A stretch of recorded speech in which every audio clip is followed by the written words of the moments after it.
I've been talking to myself again.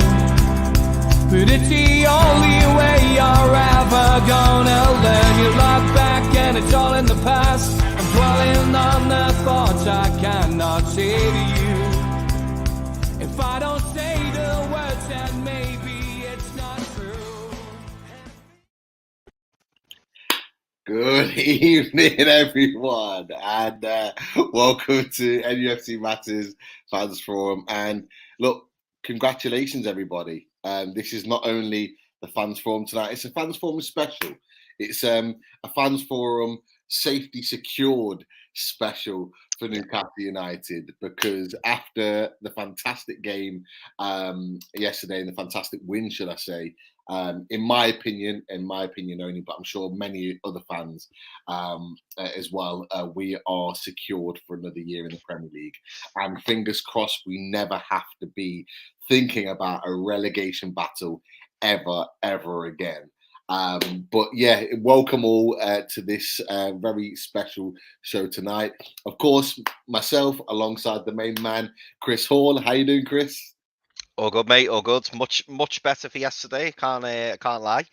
Yeah, what a relief that was, Pete. You know, to get that over the line. And I think we said, didn't we, a good number of weeks back, kind of 36, 37. 35, 36 would feel safe. And I think now we're on 37 and we're 12 points clear of the bottom three. And it's done, isn't it? It's done. You know, they would need to. The other teams would need to win like 5 out of their remaining 7 or 8 games. It just won't happen. So, yeah, I think we can safely say, Pete, even though mathematically it's not assured, I think we can safely say that we are definitely safe. Definitely. And I wouldn't put a comment out there if I wasn't confident that would be the case. But 37 points, I think if I'm right in saying, no team in the last at least 5 years has been relegated with 37 points.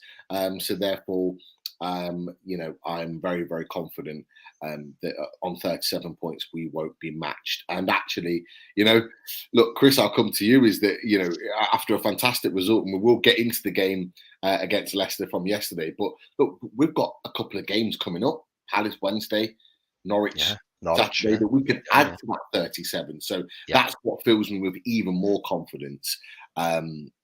You know, for sure. But look, just a real quick one.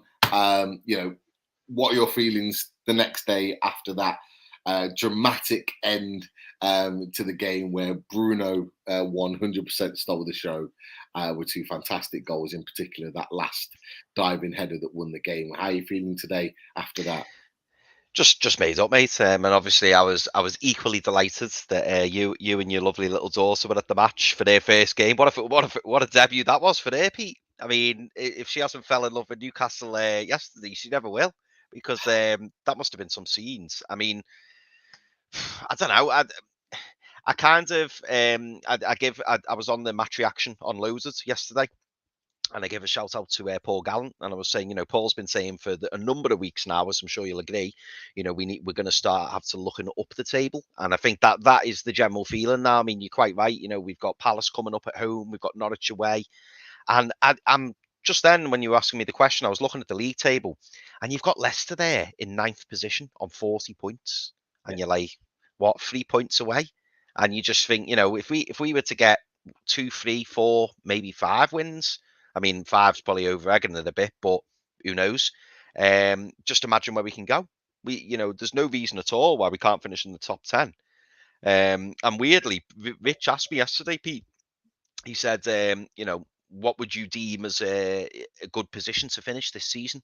And my initial reaction was to say, listen, 17th. 17th in itself, Pete, is a miracle. From where we were, and you know, we didn't win our first game until the 4th of December.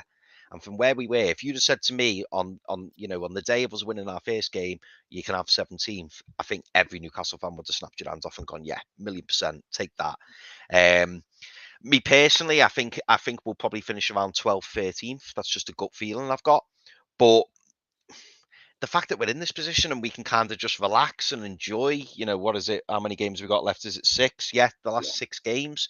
We can just sit back, enjoy the games, and maybe try out a few players. I know there's been a fantastic comment there, which I know we'll come back to. It's a question really from one of the viewers, and it certainly made me sit up and think, about, is Eddie Howe going to use these 6 games to maybe test a few players? Maybe there's a couple he's undecided on, and he might just go, do you know what? I'll throw them in, see what they do. Maybe they can change my mind before now and the end of the season. Um, Maybe he'll experiment with new formations, new tactics. Who knows? But the nice thing is, Pete, we're now in a position where we only have to look forward. And I tell you what, that last game of the season, everyone's just going to be thinking, wow, wait until this summer transfer window opens. I know I will be. And we're going to be very, very, very busy over the next few months, aren't we? We are, for sure, mate, for absolutely sure. And yeah, just going back to that point, it was a very, very special day to take my daughter to her first Newcastle game. She didn't know she was going until the night before. We obviously had the ticket secured beforehand. I told her, gave her the top that she wore on the day. But look, she was absolutely mesmerised by St James's Park. I've got a video actually that I've got that separately, privately, that my mate took, who was at the game. My mate on the screen, Lol, who I grew up with, he took a video of us like walking up the steps, and she could not believe St James's Park, when she came in. And massive thanks to a man in the green room for looking after us yesterday. I'm sure he'll come on and we'll talk to him soon. But also a massive thanks to a family behind us.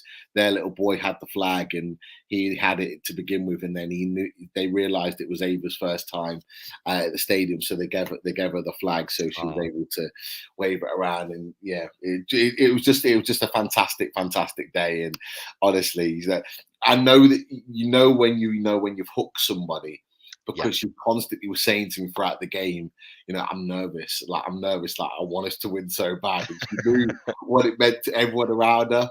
And the fact that she felt that in her first game meant that, like, some people go to games and they'll sit there and go through the process, but no real feeling to it. She had that feeling from the moment she got in. So I know that she 110% hooked as a Newcastle United fan. And actually coming out of the stadium, she was kind of like, what's next, Daddy? What's the next game? When's the next game? Yeah.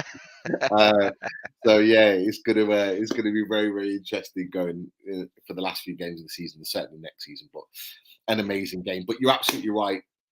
We're looking up the table right now. We're in a position where we can maximise our finish. I'm looking at Wednesday, Palace, Saturday, Norwich. Certainly the last game of the season against Burnley as 3 games we could potentially win. In my mind, I've got the last home game of the season against Arsenal. I think we can turn them over.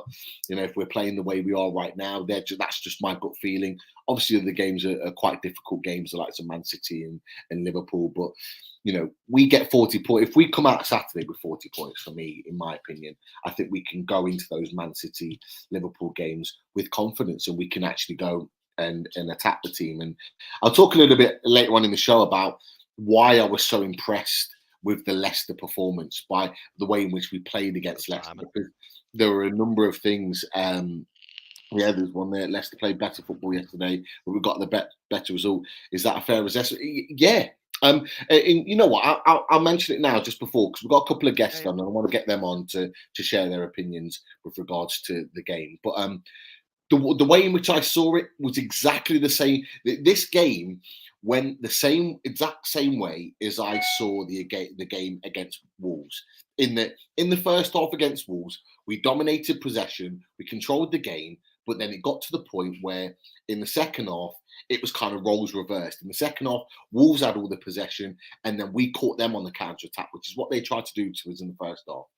What we did is exactly the same. I thought for the majority of that first half, and it might not seem it on the possession stats, but I thought we were better with the ball.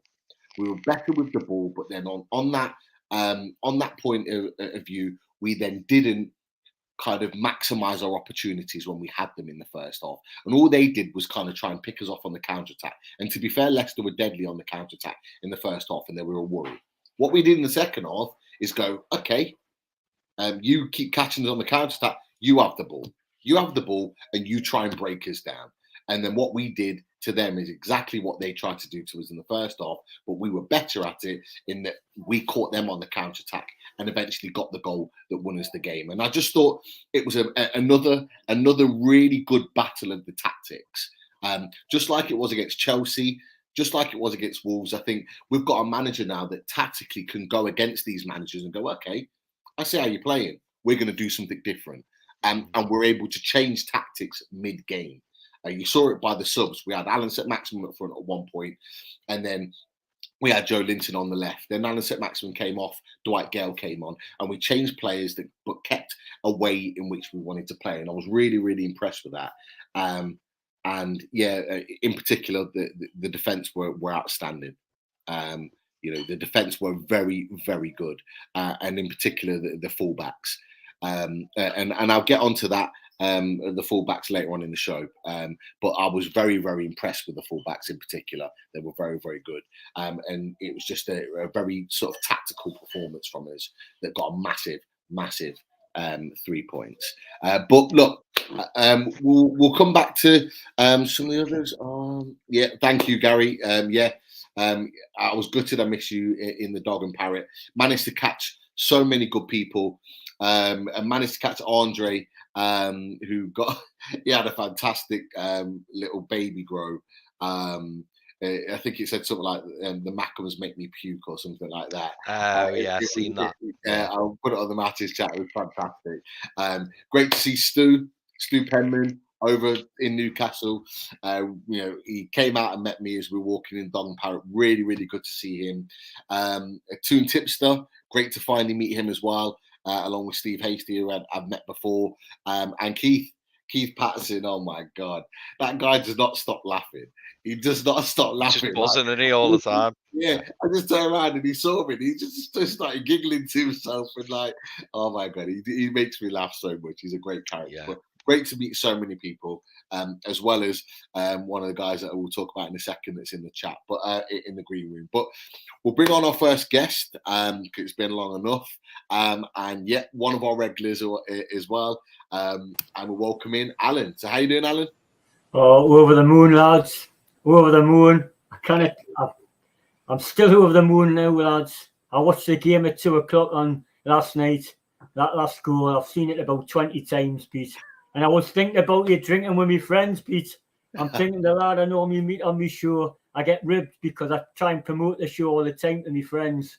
That I'm a star on the show. So I was thinking, Pete from Leicester, I'll be absolutely over the moon, and great for your daughter, Pete. I'm over the moon for you, Chris, as well. Great feeling. It was absolutely fantastic. And more flags done. We're proud again, lads. Absolutely brilliant. It must be a great team performance. I thought Leicester were the better team. But to be fair, Pete, Chris, I took a reflection of the Everton game, actually, that we were the better team and we came out with the wrong result. And to be fair, a draw would have been a fair result, but Everton scored in the last minute. So it swings and roundabouts. We're absolutely elated on a high. I just hope we keep down for Wednesday. I hope we just don't, after the Lord Mayor's show, we'll play well on Wednesday and keep the run going. Even if it's a draw, but I would like a win. It'll be absolutely fantastic. A good point you raised, Chris, on the Lloyd Mag, I think, last night, was if we finish 9th, will it deter the owners from buying a lot of players? Or will it be a failure if we finish 9th next year? No, Chris, we've got to finish as high as possible. This question was raised with Paul Merson, funny enough, on your favourite show, like Pete. I started there a few weeks ago when he said, I hope Newcastle don't finish high because the owners won't spend money. And I thought, no, Paul, it's about pressure, Chris. Whether we finish 9th, 10th, there's always going to be pressure on every club. Leicester fans are, I don't know, Pete, you might be able to tell, a lot of Leicester fans, they've done well in Europe. But a lot of Leicester fans are doubting Brendan Rodgers, maybe it's because they've had a poor year. They finished 5th twice. All Now season. they're 9th, and they haven't had a good year. Should we get rid of them? Yeah. It swings and roundabouts. And to be fair, Pete, their squad's far better than ours. Yeah. They brought on Harvey Barnes and James Madison on. Yeah, the options. And that's what it's about. And to be fair, Chris, you mentioned it, about 25-man squad. We've got to get better quality players throughout the squad. Yeah. You know, every Newcastle fan listen to this. We could reel off 10 names that we could get rid of tomorrow. Yeah. And bring in 10. We did. It won't happen like that. Well, the thing is, the difference between Leicester and where we worked yesterday, Pete and Chris, was Leicester were moving the ball from side to side. We were going side to side, and the shape was great defensively. And we've collected second best most points since January. Apart from Liverpool, league, which is fantastic. It shows you what defence has absolutely been brilliant. And dare I say it, another player that's improved tremendously is Kraft, lads. I mean, you know, we wouldn't have given the lickings of a dog 6 months ago or 3 months ago. You know, we wouldn't, would we? You know, we would have had, you know, players, you know, coming back, you know, from 20 years ago to play instead of, you know, like Kraft. But he's improved tremendously. He's still open to being beaten and giving the needless foul away. But I have to say, credit where it's due. He played really well. And, you know, my main man, Target, he set up the goal. I mean, honestly, Pete, Chris, I thought it was going out for a goal kick. Yeah, it looked and then didn't he turned around, he spun the player and laid it on to Willock. And, you know, what a great feeling. I can't get over the feeling, lads, that goal going in. Absolutely tremendous. I'm so happy for your daughter, Pete. It's a new generation, youngsters in the ground. There's so many youngsters. Yeah. And another argument about the size of the ground, Pete. You know, last year, Chris, people were saying 52,000 is enough. My friend was on the phone. This shows you the demand that is now. The Liverpool game sold out already, Chris. 1 minute past 9, Chris, when it was going on for members only to get tickets for the Liverpool game, he went on the phone, my friend. 17,000 people. He was in a queue with 17,000 people waiting for tickets. Wow. So, for the members in the chat, that shows you the demand. We could build a stadium for 60,000, 65 easy. If we're successful, if we're in the Champions League and fighting for titles, the demand is absolutely outrageous, Pete, Chris. Yeah. Really is. And I, you know, again, full credit Eddie Howe and the staff. I just, you know, where we were is just quite incredible. They've worked so much wonders. Miggy deserves a good mention as well, lads, on the day. 2 fullbacks, and obviously the main man, Bruno. People say, oh, we're lucky to have him. Another point I've criticised the fans for. No, he's lucky to have us, lads. He's lucky to have us as fans, as a club. Never mind, we're lucky to have him. We want 11 Brunos. The fact is, Liverpool and Man City have got 11 Brunos in their B team. And that's what we've got to get to, lads. I've got no illusions. It's going to be a hard job, but if we get 4 or 5 quality players in, lads, we'll be fighting with Leicester in the West Hams of this world next season. You know, we've got to be realistic, everybody out there. You know, hey, I would love it if we're fighting for Champions League next year. But the gap is huge, and it showed yesterday. Leicester were a very, very good footballing team, and we beat them. And class to their fans, Pete. You know, the comments they've said they got beat fair and square, and it was a sickener for them, which it always is for everybody when you get beaten the last minute of the game, as we found out against Everton and Chelsea.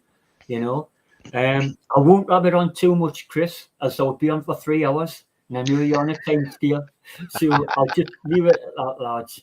But just to say, I'm absolutely buzzing, lads, like everybody, and I'll let everybody get on, like Darren and the lads make further points.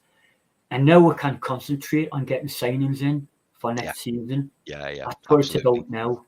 You know, I've heard, you know, we've made bids for certain players. It's 2 players that's, you know, 2 youngsters that have been reportedly going after, Irish young lad, 17 years of age, Galway. and a lad from Scotland, from Rangers for £1 million. That's good going. That's what we need. Youngsters coming through, lads. And the club is doing the right thing. You know, I do want, we're being linked with Neymar and Messi and Pogba and these type of players. Not yet, anyway. But because, to be honest, they're yesterday's men, to be fair. You want the people that want it. And Bruno's attitude, fantastic. And that's what you want. Yeah, absolutely. And I'll leave it with 1 point more, lads. I'll leave it. When the school went in, it was great to see the whole bench going up. Fernandez, Lascelles, Captain Calamity, he was great, you know, getting up. But as much as I call him, you know, it was great. And that's what Eddie Howe's done. The whole squad's together. And that's what you need. 25-man squad all together. And so, needless to say, lads, 3 points on Wednesday. We're safe now, but I want we to beat 9th, Chris. Forget about this pressure business. It's going to be pressure next year, whether we finish 9th or 13th. We need signings, and I'm sure, and I'm praying that the owners will give us some good signings in the summer. I'll let you go, lads. Long may it continue. I'll be watching the game later on tonight, lads, again. I'm sorry. I'll be Don't blame you. Yeah, I'll be doing the same later on. You know, I'll let other people on, and I'm pleased for you, Chris, and Pete, especially Pete, being there and saying you're a youngster. Because, like I say, the site, I've got it on video, I taped it, the site now for youngsters must be absolutely fantastic. Unreal. I was buzzing coming out the ground yesterday, Pete. Absolutely buzzing. But I'll let you go, lads. Take care. Alan, see you. Always a pleasure. Absolutely. You know what? I think we could probably, me and Chris could probably like dissect your points over another 20-25 minute period, because I think you made some fantastic points just before you go. You know, we can maybe go into this in a bit more detail, Chris. You know, you've talked about Kraft in particular. You talked about Miggy. You know, the influence of Bruno and getting players like him in the future. 100%. You've talked about the fans in terms of the capacity of the stadium. You know, we could have probably sold another 10 or 15,000 for that game, and the next month, Palace that sold out really quickly. You talked about Liverpool that sold out in just under 24 hours. You know, we could get so many more fans from that perspective. You talked about so many other points, you know, whether it's Eddie Howe, whether it's summer signings, so many really good talking points. And, you know, I think it's kind of fitting that you've come on and raised a lot of really, really interesting points on here. And it's always a pleasure to have you on, Alan. It's great to have you on. I could go on, lads, but I know you've got a 2 hour time scale. Chris has got to get away in 2 hours. You know what we're like, though, don't you? We can go on, can't we? We can. But do you know what? We absolutely love it, Alan. And like you say, you know, Pete's absolutely spot on. You've made some great points, and as I say, we could dissect them, and we will touch on them a bit later in the show. But as always, Alan, thanks so much for coming on. Really appreciate it. No problem. Top man. Take care, Alan. Cheers. Take care, Alan. See you later. How nice was that to see Alan, Pete? He was just like, you could tell there from Alan, like, the job's done, innit? The job's done. You could sense that in his voice and everything. The job's done. It is, and like there was almost a kind of a sense of relief in the way in which he was talking, because he knows that it's done, and we know that it's done effectively. But you know, I'm going to come to you, Chris, because I think Alan made some fantastic points. First and foremost, Emil Kraft. How good was he yesterday, in your opinion? Because you know, I thought he had a tremendous game, and there's a few reasons why. But from your perspective, Emil Kraft. Yeah, so I don't know. You probably haven't had time, Pete, because I think you were travelling home at the time. But when we did the review show, you know, obviously we picked our man of the match, and the man of the match was a relatively easy answer. It had to be Bruno, but yeah, yesterday, excuse me, I gave particular shouts out, and funnily enough, I think Lisa Moles agreed with me. I gave particular shout outs to Bruno, Kraft, and Miggy. Oh, and also Joe Linton. I thought all four were excellent. But yeah, you're right in what you said at the start. You know, when you talked about the fullbacks, because I was probably harsh leaving Matty Target out because I thought he had a great game as well. You know, there were so many who really performed well yesterday, and I think Kraft, though, to focus on him personally, he's been on, and I know people hate this expression, but he's been on such a journey at the club, hasn't he? You know, like he got brought in under Bruce. He was then, in fairness to him, he was, and I think this was mentioned on the Free Amigos show, and it's right to point out, you know, we were playing with five at the back. He was either being asked to be played as a right centre back, or he was being asked to play as a right wing back. And he's neither of those. You know, he is a traditional right back, and that's where he should be playing. And since Eddie Howe's come in, you know, I think he had a couple of games under Howe, but he wasn't particularly good. And then, you know, he quickly, you know, Kevin Trippier came in. So obviously naturally lost his place. And then Howe gave one out for Manquillo, but he's come straight back in. And to be fair, he's really grasped this opportunity with both hands, because I think we were saying a couple of weeks ago, Kraft had a decent game, and then we never thought we did ourselves saying this, but I think me and you were having a discussion, and we were saying, would you drop Manquillo and bring Kraft back in, or, you know, and we were talking, weren't we, on the Loaded show about players that we potentially may want to move on in the summer. And I know it was a bit of a split panel, wasn't it? Because some of us were saying we keep Kraft, some of us were saying we keep Manquillo. But Kraft yesterday, I thought he was really, really solid, and it was so nice to see, you know, a good performance from him, because one thing nobody has ever doubted about Emil Kraft is his professionalism and his commitment. He's never shirked a tackle. You know, he does have some flaws, but we are aware of them. But he's one of those honest players who, you know, will give 110% while he's playing. So to have players like that in and amongst your squad is never a bad thing. I think we all, as a fan base, and I think I'm fair saying this, as a fan base, we maybe doubted his ability. And understandably, as I say, because, you know, he wasn't getting played in the right position, and he will probably admittedly say he had a tough start to his career. But certainly the way he's performing at the moment, Pete, you know, he's the first choice right back at the moment. And I know when Kieran Trippier comes back in, we'll all be clamouring for him to be back in the 11. But if he carries on playing the way he's playing, I don't think Eddie Howe can drop him. I really don't, because he's putting in that good of a performance. No, and I see an element of Kieran Trippier actually in his performances, and it wouldn't surprise me if Kieran Trippier is doing a little bit of work with him. Certainly on his positional play. I think on the ball, it's a different story, because Trippier on the ball is technically far, far superior to Kraft. But for me, I thought, and this is not just Kraft, this is Target as well. I thought what we saw yesterday was the future of Newcastle United in what they're expecting from their players. So in long parts of the game yesterday, we had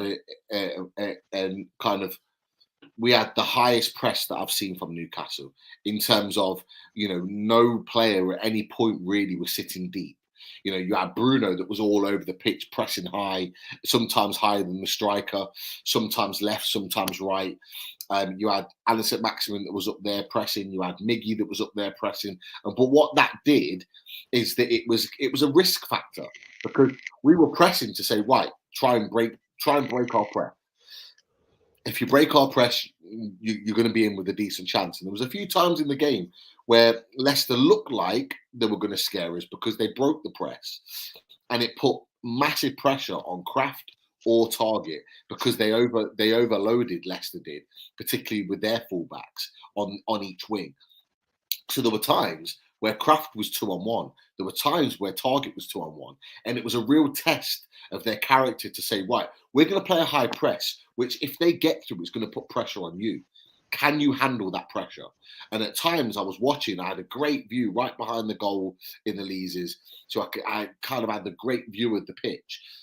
And at times there was probably 4 or 5 times each where they were kind of 2-on-1 down either side.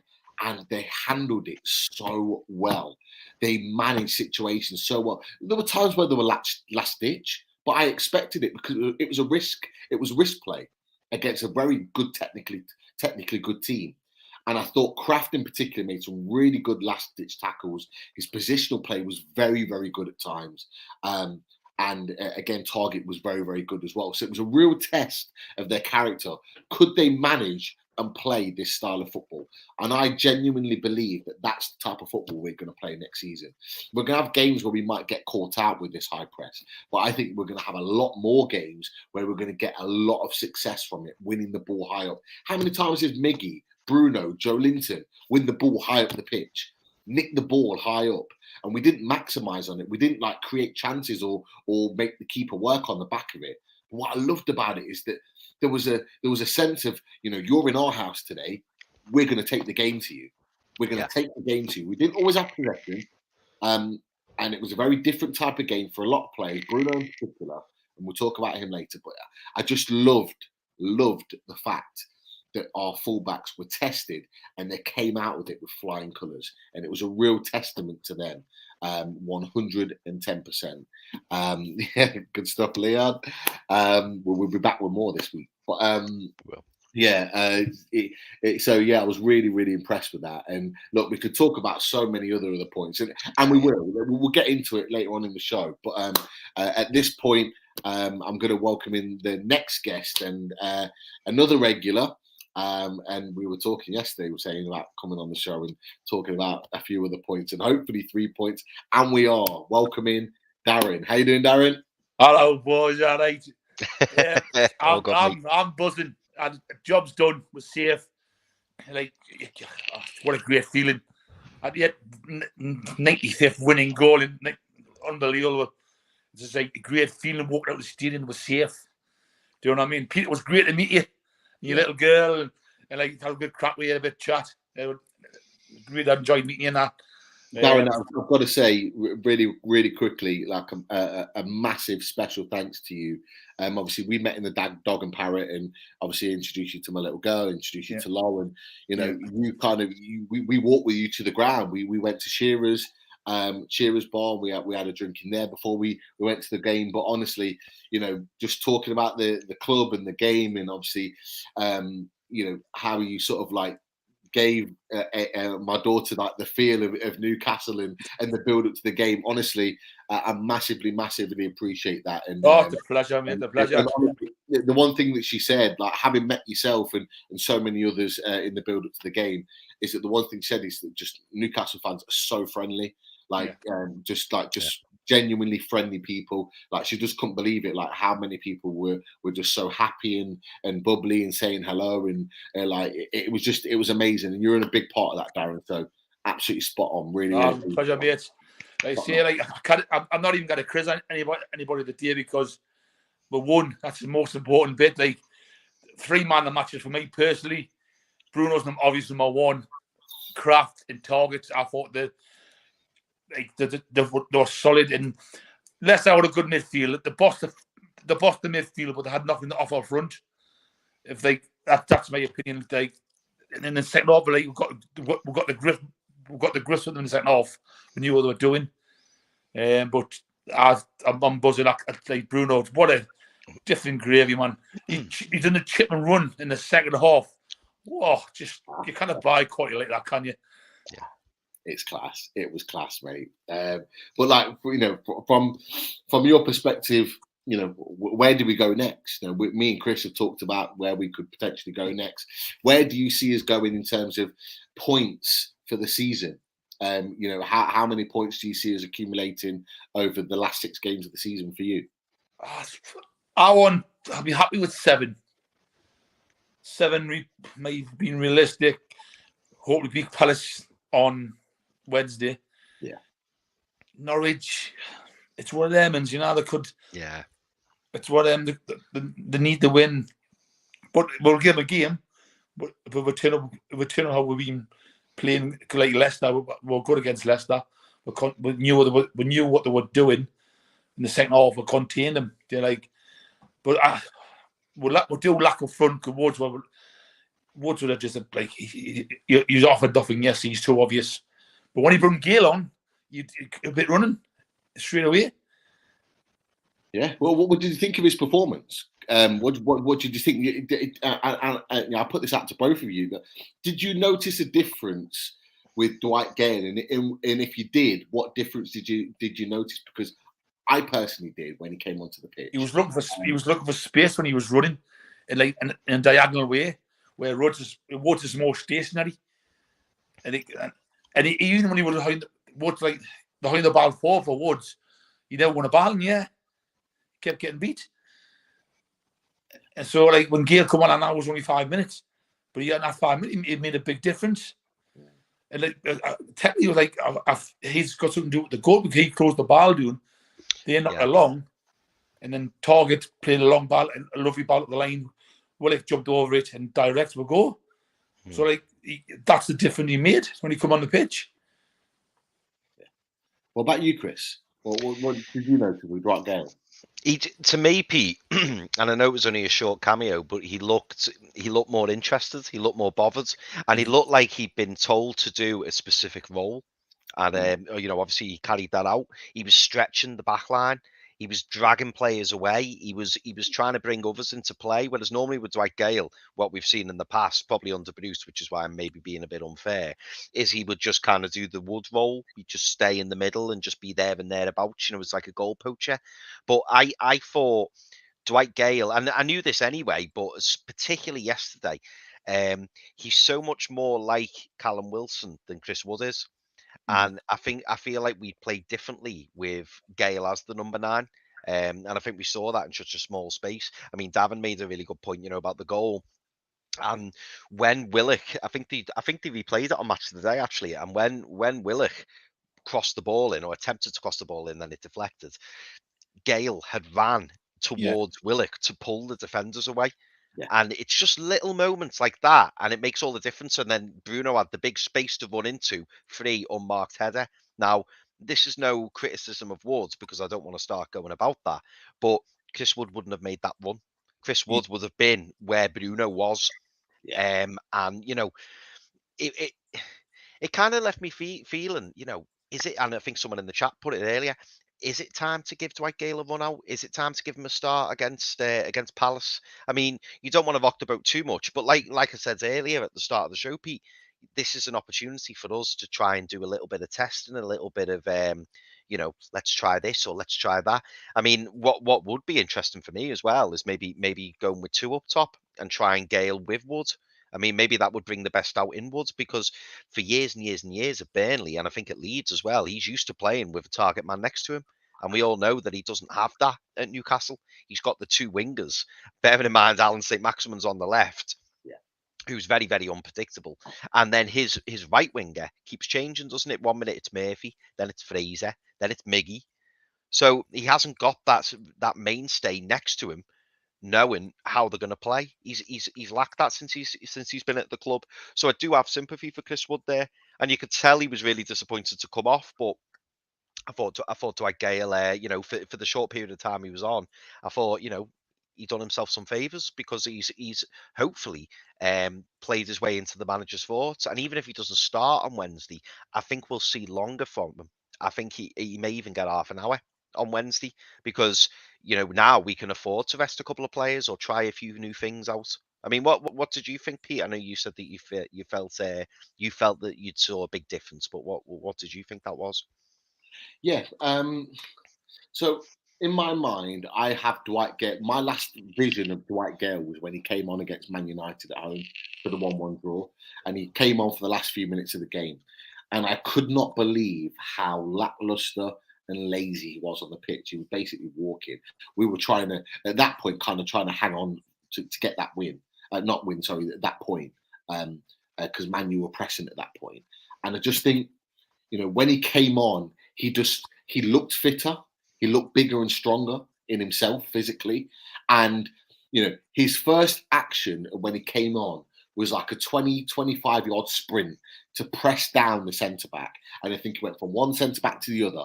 And he just looked like he had that extra yard of pace that I think he's been missing for quite a while. And, it doesn't go amiss the fact that a number of journalists have been told the same thing, that in training he's working harder, he's looking sharper, he's looking better as a player, and it certainly showed when he came on. And he was, like you said, Darren, you're absolutely right, he only came on for a few minutes, but he looked lively and he looked like he had a lot of energy about him. And like you said, Chris, you said it as well, the way he was pulling defenders left, right and centre. It gave the defenders something to think about. At that point when they put Alan St-Maximin on the pitch up front, he was easy to mark. Alan St-Maximin wants the ball at his feet. When you're playing as a striker like that, the ball's going to go long, it's going to go in the air. At that point in the game, that's not what Alan St-Maximin wanted. It didn't work when he put Maximin up front. No, it didn't work. That when he changed that round, it didn't work. You probably would have been better off playing Joe Linton up there, but actually, it didn't work with ASM up front. And I think Eddie Howe saw that quite quickly. I think Eddie Howe wanted to keep Alan St-Maximin on the pitch because he was having good moments, maybe not in front of goal, but he was making them think and he was worrying them when he was travelling with the ball. I think you'd all agree that Alan St-Maximin, with the ball at his feet, travelling yesterday was far better than what I've seen. He was more, he was causing them more problems. It was his final ball that was letting him down. That's something he's going to need to work on. But I think when you put him up front, you lose a lot of that ability to gain space and be able to run at defenders. Eddie Howe saw that, brought Dwight Gale on. Dwight Gale continued that hard working pressing that Chris Wood was doing, and like Chris said, he made a big moment for that goal. And Chris, I think you made a really good point, and it's something maybe we need to keep an eye on. Is that, you know, when we get to 40 points, and I do believe, I think I said it a few weeks ago, I do believe we'll get more than 40 points this season. And when we do get to 40 points, and I think at that point, it wouldn't surprise me to have Dwight Gale and Chris Wood up front and give them an opportunity to play together and maybe change the style slightly. And that might be a good way of getting not only Chris Wood, obviously continuing his minutes, but maybe Callum Wilson coming back and taking the pressure off Callum Wilson in terms of doing a lot of dogged running, and maybe risk of re-injuring himself, and maybe take the pressure off Callum Wilson by playing them both up front together. So that, you know, he's doing less running in the game, but he can still be in the moments where he can be clinical and score goals. So it's something to look out for. But there was certainly an improvement from Dwight Gale for the short minutes that he was on the pitch in particular. But for you guys in particular, there was another point that I wanted to come to, and I'm just going to try and find it. Now,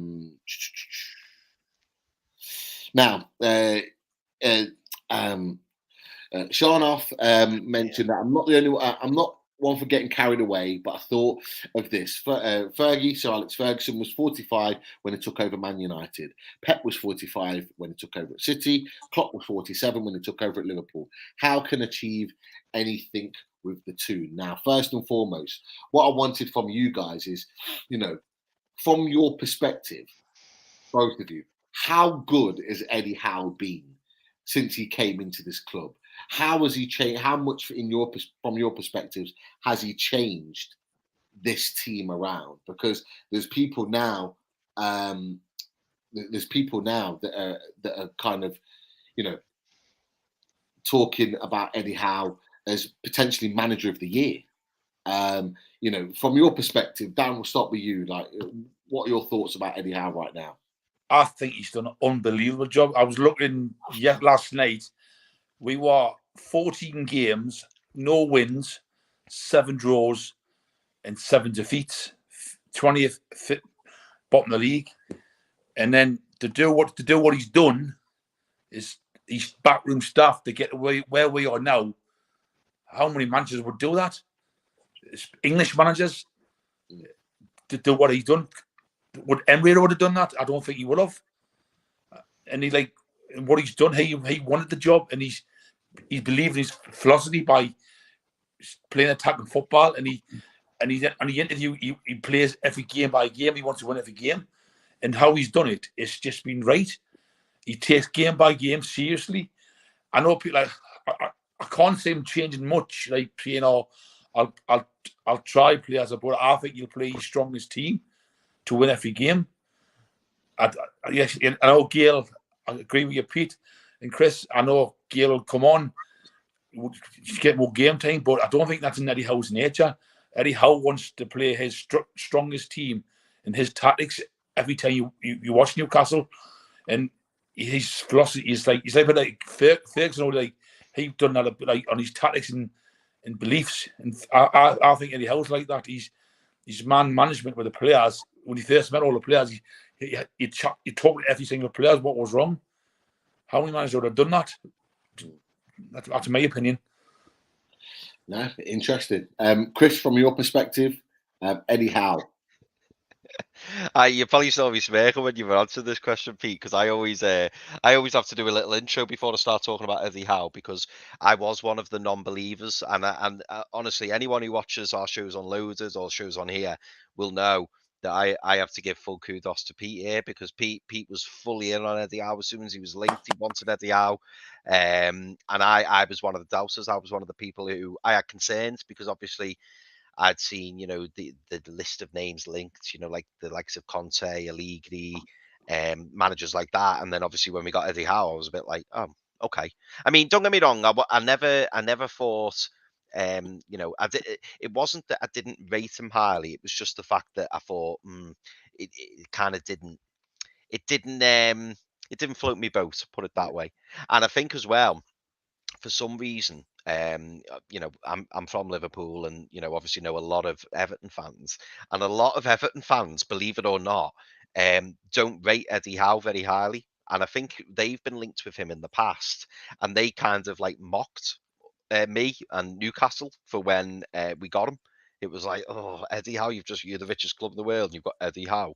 It was kind of like, yeah, it was very, it was almost like they were pitying me. And I said, listen, let's just give him an opportunity. Let's just see what happens, because I didn't want any negativity. I didn't want, to think, oh, he's not the name that I wanted. Would I have chosen him myself? Probably not. But, to answer your question, Pete, I just think he's been absolutely outstanding. Like, I can't speak more highly of him. And now, whenever I do see, these particular blue mates, I'm always saying, well, look at what he's done. One of them said to me the other day, and it like took me aback a bit. He went, yeah, but he said, I know he's been on a great run and everything, but look at the teams you've played. And I was like, what? I said, with the second form team in the league. And he's like, yeah, but your games haven't been that hard. And I was thinking, you just can't win. You just can't win. It's just one of those. And ironically as well, and correct me if I'm wrong, anyone in the chat, but I'm pretty sure Eddie Howe's an Everton fan. Which is a funny one. Yeah. So like, I don't know why the hate for Eddie Howe, I don't get it. So maybe all of that churning in my ear throughout has made me think, oh, Eddie Howe, I'm not sure. Because the job he did at Bournemouth was really good. And yes, he took them down, but there were factors in why they went down and stuff like that. And I'm hoping, the likes of Sean Dyche doesn't, it was funny because when Sean Dyche went, one of the first things I thought was, oh, at least he's not going to have a relegation on his CV. So secretly, he might think, oh, I've got away with one there. Because how many people now still talk about Eddie Howe and say, oh, yeah, but he took Bournemouth down, didn't he? Yeah. And you're like, well, forget about the 5 seasons before when he did fantastically well. It's always, oh, yeah, but he took them down, didn't he? So, for me, Eddie Howe has surpassed and exceeded all of my expectations. And now, having seen the fan base and the way, we love him and the way he's embraced the club, and he just comes across as such a nice fella as well, and really committed to his job. Like when he first came in and we were hearing that, he was like, oh yeah, I haven't seen the city of Newcastle because I just spend all my time in the training academy. That's stuff you want to hear, isn't it? You want people who work hard, you want people who are committed to the job. And the players, every time the players talk about him, big smiles on their faces, saying how much he's changed things. I mean, just look at the turnaround, and I'll only mention one player. Look at the turnaround of the likes of Ryan Fraser. Yeah. Ryan Fraser under Steve Bruce was just going nowhere. He didn't look happy. He didn't want to be there. And Eddie Howe's come in, and now every time he has an interview and talks about Eddie Howe, he can't stop smiling from ear to ear. And he's had that infectious, he's brought that infectious optimism throughout the whole squad. Everybody's delighted to be there, even the players that aren't involved. And it's the little things that he's doing. It's the details that are impressing me the most. The way he's managing to keep all of the squad happy. When we went away, away to Saudi Arabia, he's taken all of the squad. He's not saying, oh, you guys aren't involved, you stay at home. He's bringing everyone with him. And he's making sure that it's a family. And even things like, and I know we do get mocked for it a little bit, even things like, when we've won a game and we have the picture and, it's of all the players and the staff and the changing room and everyone's buzzing. And you think, but, people go, oh, it's a bit over the top. You've only won a game. But that's not what it's about. It's about the fact that they've all put a shift in. They've all worked extremely hard in the build up to that game, whether it be a week, 2 weeks, and it's paid off, and we've got the 3 points. And that's what the fans want to see. And the way he insists that everybody goes around the stadium and claps, and, thanks the fans. It's little details like that, and you just think that's class. And having a manager like that, we're extremely lucky to have him. That's what I'll end it on. We're extremely lucky to have him. The point that you mentioned just there, with the fact that they go around and clap the players after the game, it's a little bit like what Liverpool do. Liverpool, they clap the fans, and you know when Klopp does the old that fist pump and gets the fans going.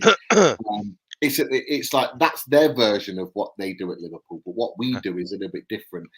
But we go around and appreciate the fans. We work our way around from the Milburn to the Leeses, East Stand, right round to the Gallagher, and back round again, and it's that appreciation, and that it just means something to the fans, because it means that they appreciate us as fans. They appreciate the fact that we've turned out.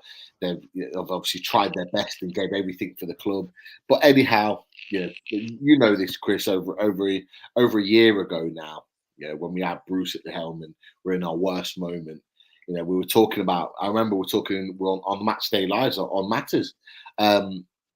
And we lost that game at Bramall Lane, and we thought that was it. He's going, and it was a case of who's coming in. And I was adamant Eddie Howe needs to be the next one in the door, because he's tactically aware. He's a good manager.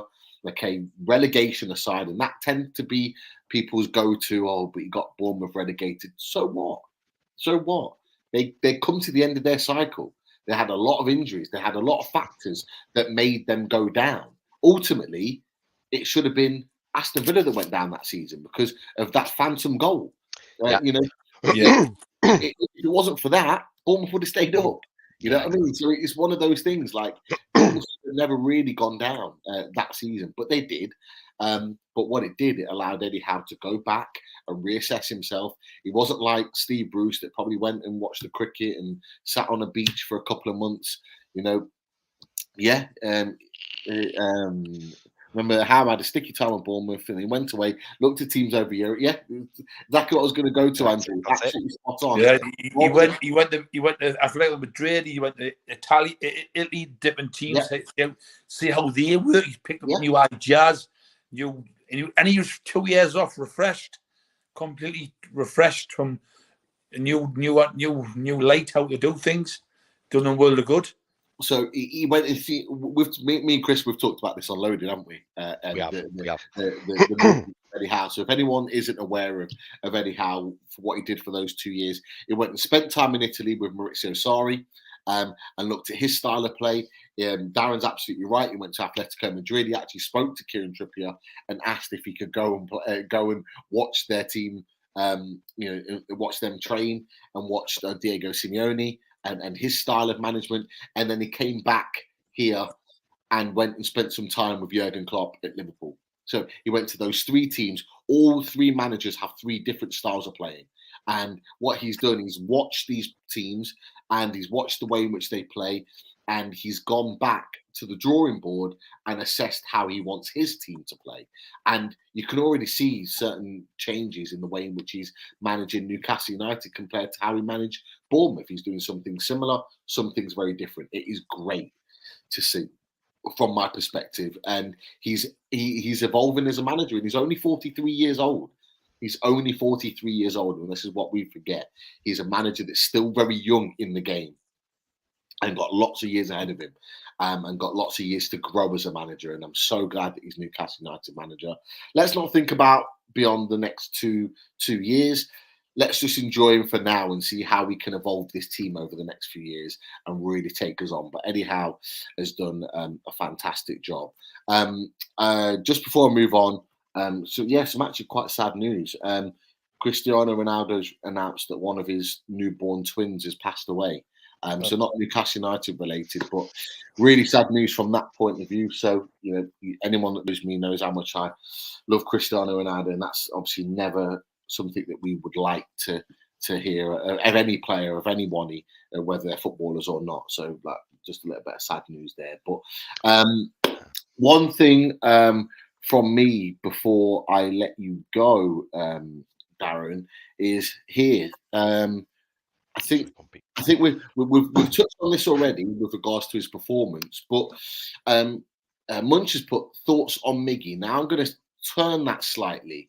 In that, after the last couple of performances that you've seen from Miggy Almiron, do you think he's going to leave the club in the summer? Yes. Okay. I think he's done what he's achieved at Newcastle. I don't think he can go that next level. He runs all day. He never stops running, but I don't think he's got the next level. But he's not like a Bruno level. I think that's fair. We need players like Bruno to go to the level what we want to be. I just don't think he's got it. That's just my opinion. Chris? I've toyed with this over the last 24 hours actually, because when we did the keep sell and buy, so we were talking about players who would keep, players who we'd sell, and players who we could potentially buy, which we didn't really get into, but unloaded. But Miggy came up, and I do you know what, I think Davin is absolutely right what he says there. I mean, in terms of work rate and effort, like, Miggy can't be doubted. Like, Miggy runs his socks off. Really, really nice guy. Ultimate professional. Never in the news for any, bad press and stuff. And I know I always say that, but it is an important thing, that players stay professional, and they are a representative of the club.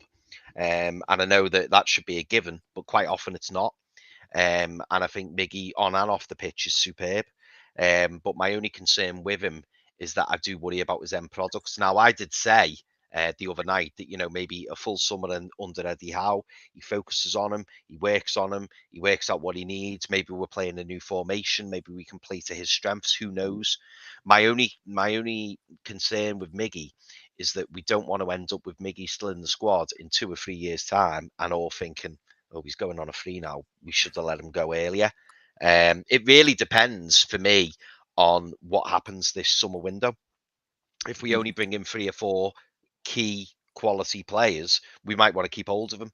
If we bring in 6, 7, 8, 9 players and we need to balance the books a little bit, when I look at our squad, Miggy is a player who I would be willing to let go of, who has some monetary value.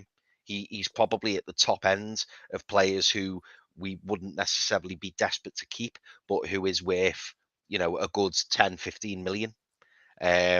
So he does have that resale value. We could even exchange him. I know I've said that numerous times. I'm sure there'll be people in Spain, people in Italy, people in Germany who will be interested in Miggy. I think I'll stick to my original stance. I'm happy to keep him. And if he stays, I'm delighted, because, as I say, he always gives 110% whenever he plays, which I love.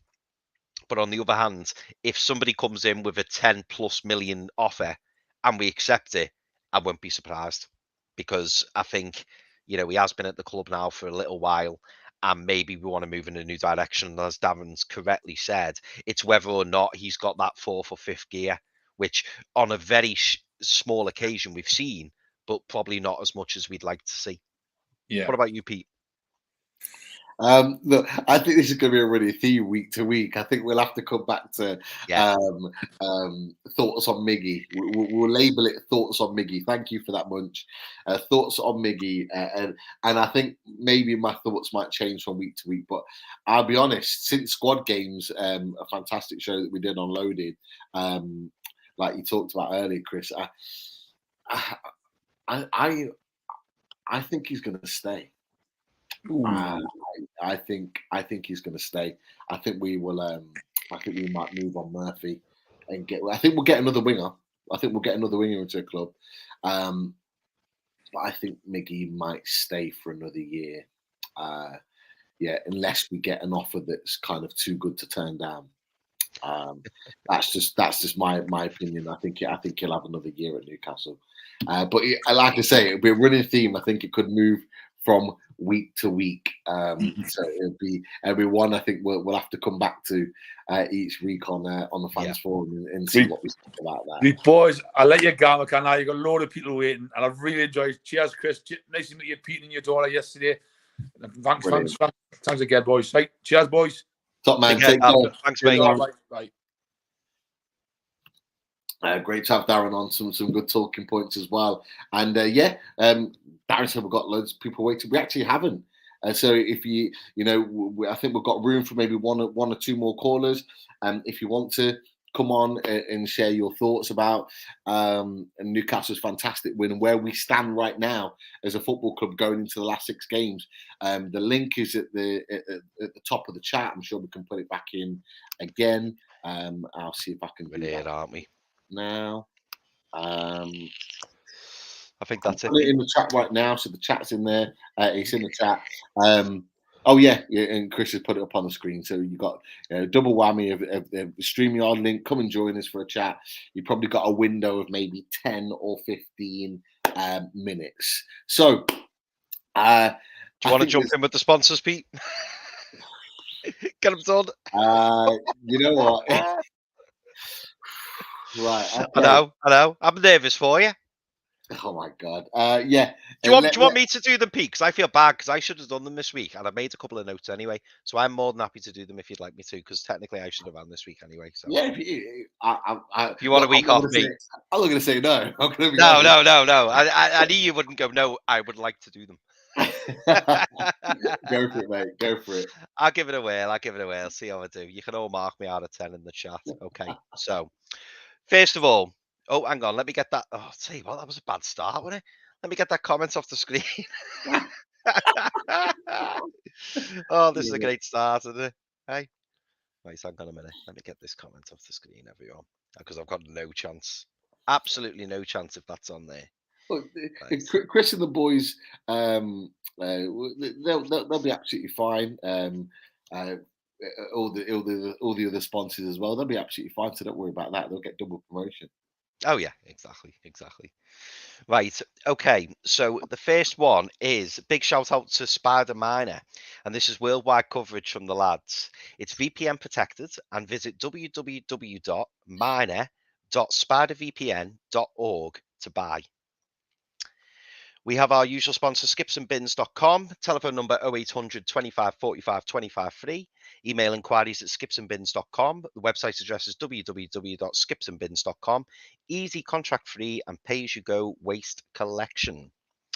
We also have L&G Family Funeral Directors. They can be contacted on 0191 389 7245. Big shout out to Garden of Healing Dispensary, CBD, hemp, and cannabinoid specialists. The email address is www.thegohd.com. Big shout out to our good friend John Justice Allen, who is in the chat as always. Hello, John. Hope you're well, mate. John is from qtechshop.co.uk, the makers of pool tables, snooker tables in Wallsend, Newcastle. And they also run our website, www.nufcmatters.com. Big shout out to Clickeye. Meet the new game over screen, dropping to a Clee Run device near you, and they can be found on the Apple Store and Google Play, and also cleerun.game. Big shout out as always to Media Art, to do all our posters and flyers. And if you haven't subscribed already, everyone, get yourself onto Newcastle Legends. The button is in the bottom right corner. Don't forget to like the show. Make sure that you share it with all your friends and family, and also keep those comments coming in, because you know that we absolutely love them. If you don't get a chance to watch the show live, make sure you get onto iTunes or Spotify, where you can catch up with the show, whether you're out walking the dog or you're in the car. Don't forget iTunes and Spotify, and you can listen to me and Pete a bit more. If you are not a member already, you can now scan the code on the screen, and that is to become an NUFC cult member. This is part of the NUFC Matters group, and it's a membership pack. And you'll see on your screen as well now, you can have a couple of mugs, a bag, a scarf, a membership card, a pen, and don't forget you are entered into all of the monthly draws.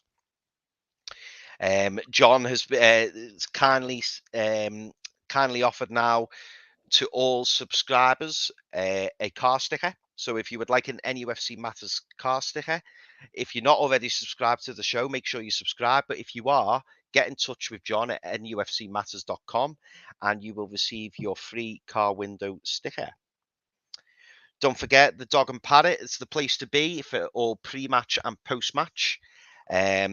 I think on Sunday, well, Pete was there on Sunday. I think pre-match was Holly and Malcolm McDonald's, obviously Super Mac. And I believe on Wednesday, there will be a pre-match, but no post-match. But yeah, get yourself down to the Dog and Parrot. There's music, there's drinks, there's pool, really good beer and really good food. So get yourself down there. And don't forget, as always, if you can, please support the Matchday Bucket. This is part of the NUFC Food Bank, and you can do that, and you can support, the food bank by visiting the website www.nufcfansfoodbank.co.uk. And whether you go outside the stadium and see the lads and lasses who go there and kindly, give up their time to collect money for the food bank, you can either go and see them before the match, or you can just go on the website, as I've just mentioned there, and you can also donate there. Okay, don't forget, on Sunday, the 1st of May at St. James's Park, there's a 2 p.m. kickoff, Newcastle United women against Barnsley women. And that's been in the news a lot recently. So, it's going to be a massive game. And I think it's only £3 a ticket. So make sure you get on there and support our lasses, because, well, since the new owners have come in, they've said how important the women's team is to football, and rightly so. So if you're looking for a nice afternoon out on a Sunday, get yourself down there to St. James's Park, and you can go and watch Newcastle United women against Barnsley women. And just a last little promotion, NUFC Matters presents Mick Lowe's and Andy Griffin. A special night starting at 7 p.m. on Friday, the 24th of June. The tickets are only £12. However, if you want a VIP ticket, it's £15. And this includes actually meeting and greeting Andy Griffin and Mick. So get yourself down to Shearer's Bar, and I'm sure that will be a fantastic evening. So just to remind you, that's Friday, the 24th of June, and it kicks off at 7 p.m. And finally, I can't go without a show without asking you all, if you haven't already, to subscribe to Loaded HQ. As you know, me and Pete run a lot of shows on Loaded HQ throughout the week, and I know a lot of you in the chat are already heavily involved and heavily invested. But if you haven't watched Loaded HQ, please make sure you get on there. Loads of shows. We talk all things Newcastle, and yeah, I like to think we talk a lot of sense, Pete. So let's see what everyone else thinks. I'm sure that anyone in the chat might disagree with that, but in all seriousness, it's a good show, and it's a good way to pass your time talking all things Newcastle. Definitely. I just want to add from the women's point of view. For the women's game on the 1st of May, I think they want as many. They're not expecting to kind of sell out the full allocation of the stadium, but they want to get as many fans as possible to come and support the women's team. Their first game at St. James's Park. I think the record for a women's game, I think, is around 26,000. So if we can get to that and maybe over that for the support of the women's team at St. James's Park, it'd be fantastic, a fantastic achievement.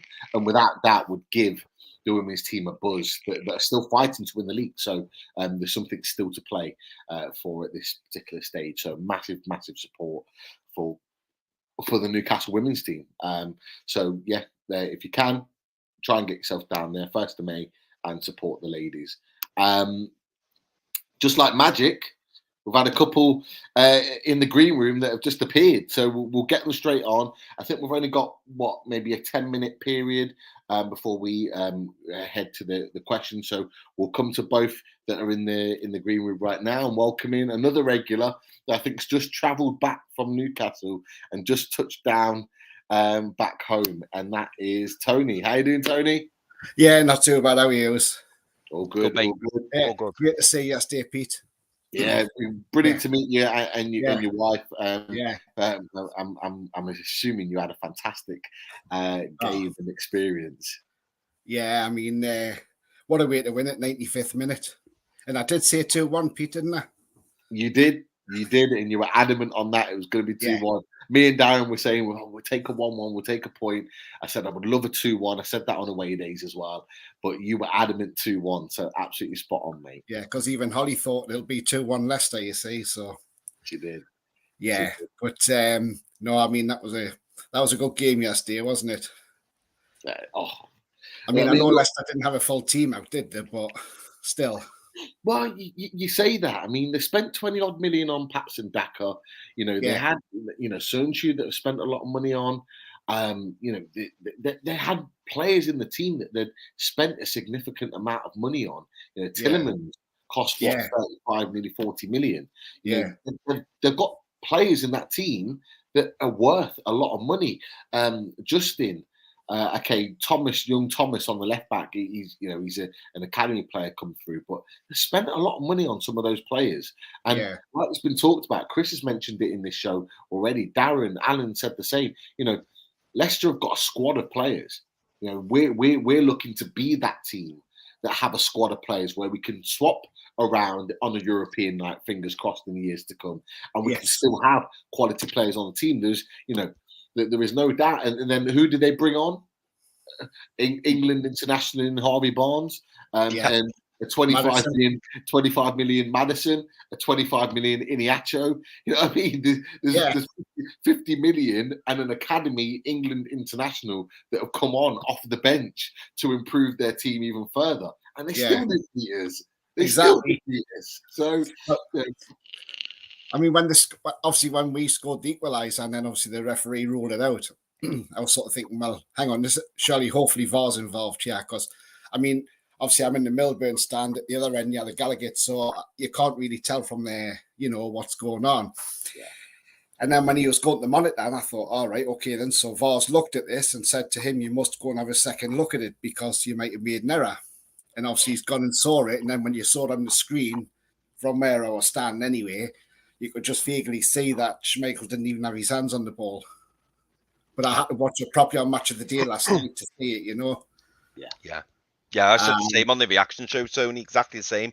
I was watching it on the telly, and when I saw it live, you know, actually happen, my first thought was, oh, I hope Schmeichel didn't have hold of the ball. And then when I see the replay, I was like, wow.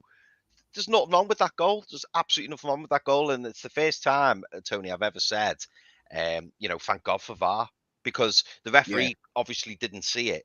We didn't see it watching it on the telly. Do you know what I mean? So yourselves at the stadium wouldn't have had a chance either. No, So thank goodness for VAR on that occasion.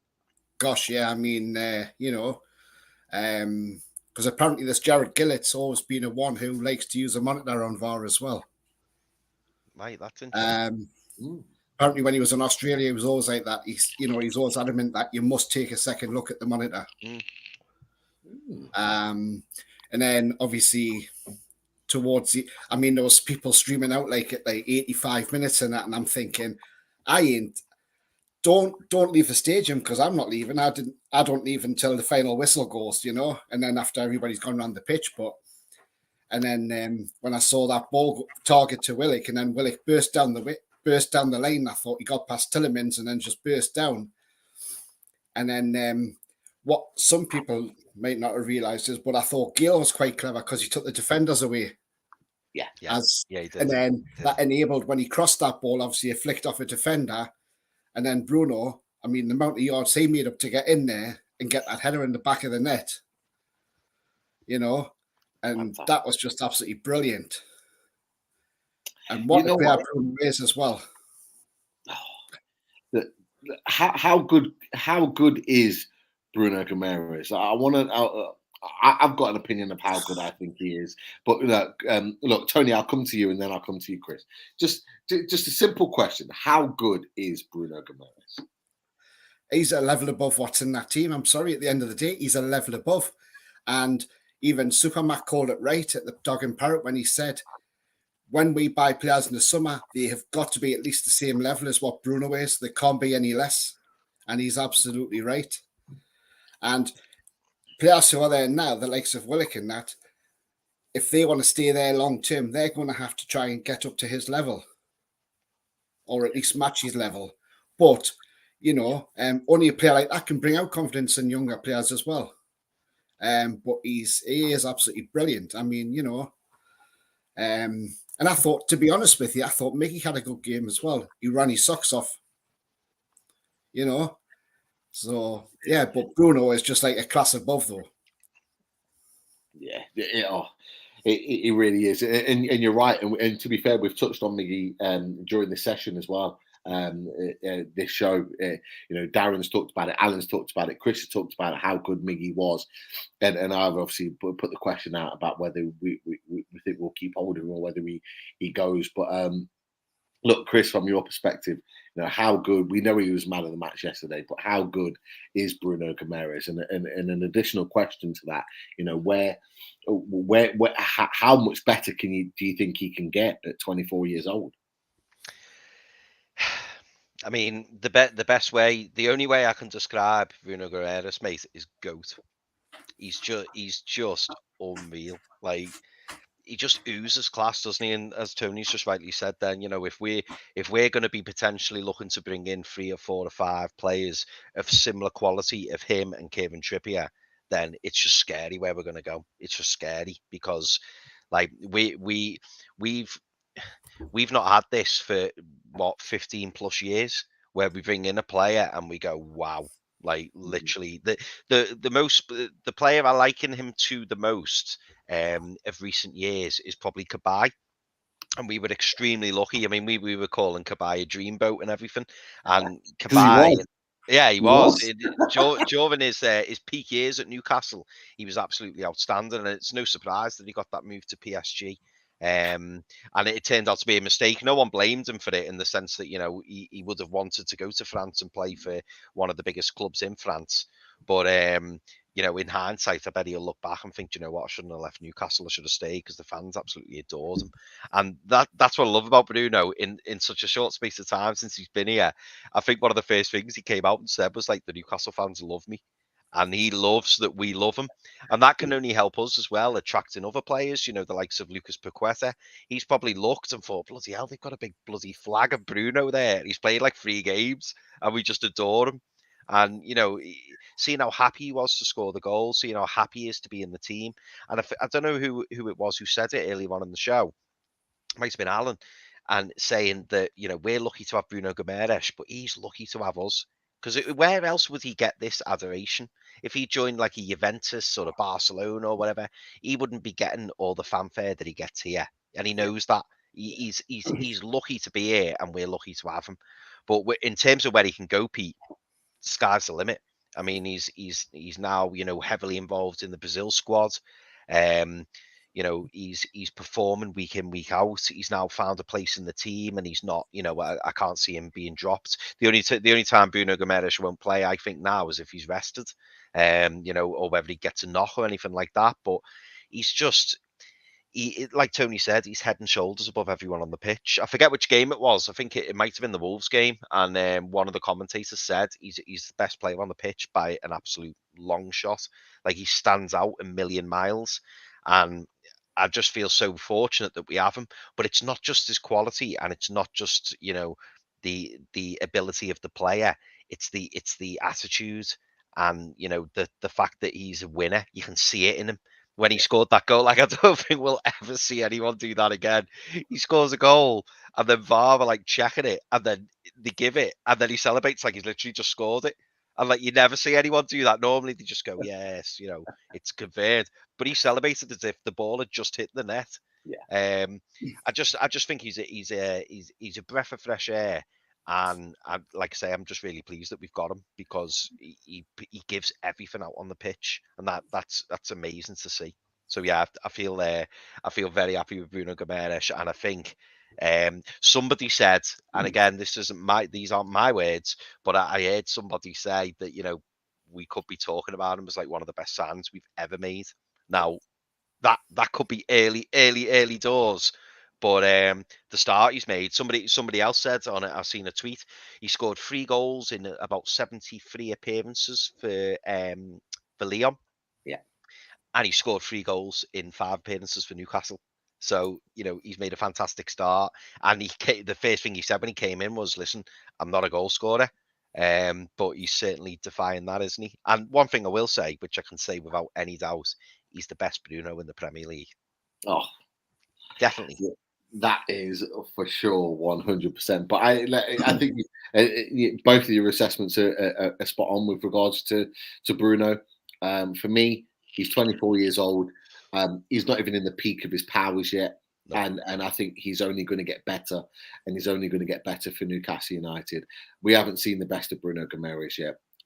Him playing regular football for us 90 minutes putting those type of performances in week out is something that we need to come to expect, because he is that level above. Eddie Howe's talked about, how he's a lovely person, really nice guy, but when he comes onto the pitch, he's a competitor.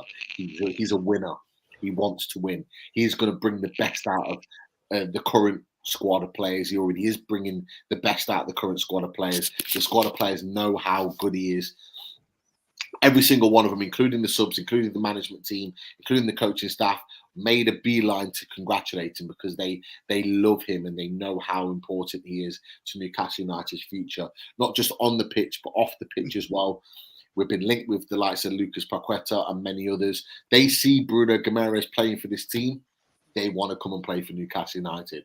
Yeah. A little bit like, you talk about Alan St-Maximin and Callum Wilson openly talked about when he was deciding who to go to, whether it was Villa or Newcastle. He drew a list up, and one of his first ones on the list was playing with Alan St-Maximin. They bring the best players to want to come and play for Newcastle United because they see the players that are currently there and go, you know what? I want to play for them. You look at Bruno Camares' performance yesterday, and the one thing I'll say about Bruno Camares' performance, it was a very different performance, and this is why I loved it so much. Yes, he got man of the match, but we know and have come to be used to Bruno Camares being very good on the ball and controlling possession. A little bit like he did against Wolves. Controlled possession, he dictated the play. He never got that because we never had the level of possession in that game for him to really get on the ball and command things. What I loved about Bruno Camares' performance, and the reason why he was man of the match, hands down compared to any other, is that he showed another side of his game. He was brave. He pressed high. He got stuck in to so many tackles. He's not afraid to put in his foot where it hurts. He's not afraid to ruffle up some feathers. He's not afraid to get stuck in against some of those midfielders. Drewsbury Hall, who you've talked about, Chris, he is a very talented young player for Leicester. He played very well, Pete. And he played very well yesterday. Very well. But Bruno Camares had to be at his best to outshine him. Yuri Tillemans is being talked about going to any of the top clubs. He's only got a year left in his contract in the summer for Leicester City. For me, Bruno Camares completely outshone Tillemans and was better than Drewsbury Hall. A very, very good midfield partnership. Bruno Camares was better than both of them. And that just shows the level of ability that he had, and he had to battle, he had to fight, he had to take difficult tackles, and he got kicked and he got pulled, and he had all of the negativity, all the nasty sides of the game he had to put up with. But you know what? He gave it back, and he gave it back 10 times more, and he let them know that he was in a game. And that's what I loved about Bruno Camares, because he played the other side of the game and he showed the other side of what a midfielder should be. So Rich really, made a great comment there, Pete. Great comment, and that probably won't get spoken about enough. Rich has said there about the effort and determination to run 82 yards in the 94th minute to make the cross and score the winning goal was phenomenal, and he's absolutely spot on. Midfielders at that point in the game, he covered 11.6 kilometers, if I'm right in thinking, in the match. More than any other player on the pitch. For him to still do that in the 95th minute just shows what he's all about. And it's not the first time that he's arrived late in the box. And we can openly talk about, Paul Scholes, Steven Gerrard, Frank Lampard. I'm not saying he's going to be on that level in terms of what they've done in the Premier League, but they all had a knack. Freddie Ljungberg. There's lots of other midfielders that had a knack of just arriving in the box at the right time to get on the end of the ball. We haven't had that in any midfielder. We had that for a short period at the back end of the season with Joe Willett, but it wasn't sustained. Bruno Camares has shown that he's got that knack of arriving late on, and it's fantastic to see. That's for sure. But the last time we had that, Pete, I would say, in terms of that timing and that quality and that eye for an opportunity, was probably Gary Speed. Gary Speed used to make those runs, and he knew exactly when to go. The amount of headers he used to score, and he'd come in last minute and he'd flick a goal in, or he'd be in off a cross, and you can't teach that. You really can't teach that. Rob Lee was similar. Rob Lee was very, very similar. But just really quickly, Tony, your last point, because we've got one other guest on. Yeah, I was just going to say that as well, Chris, about Gary Speed. He was absolutely brilliant for arriving late and scoring. I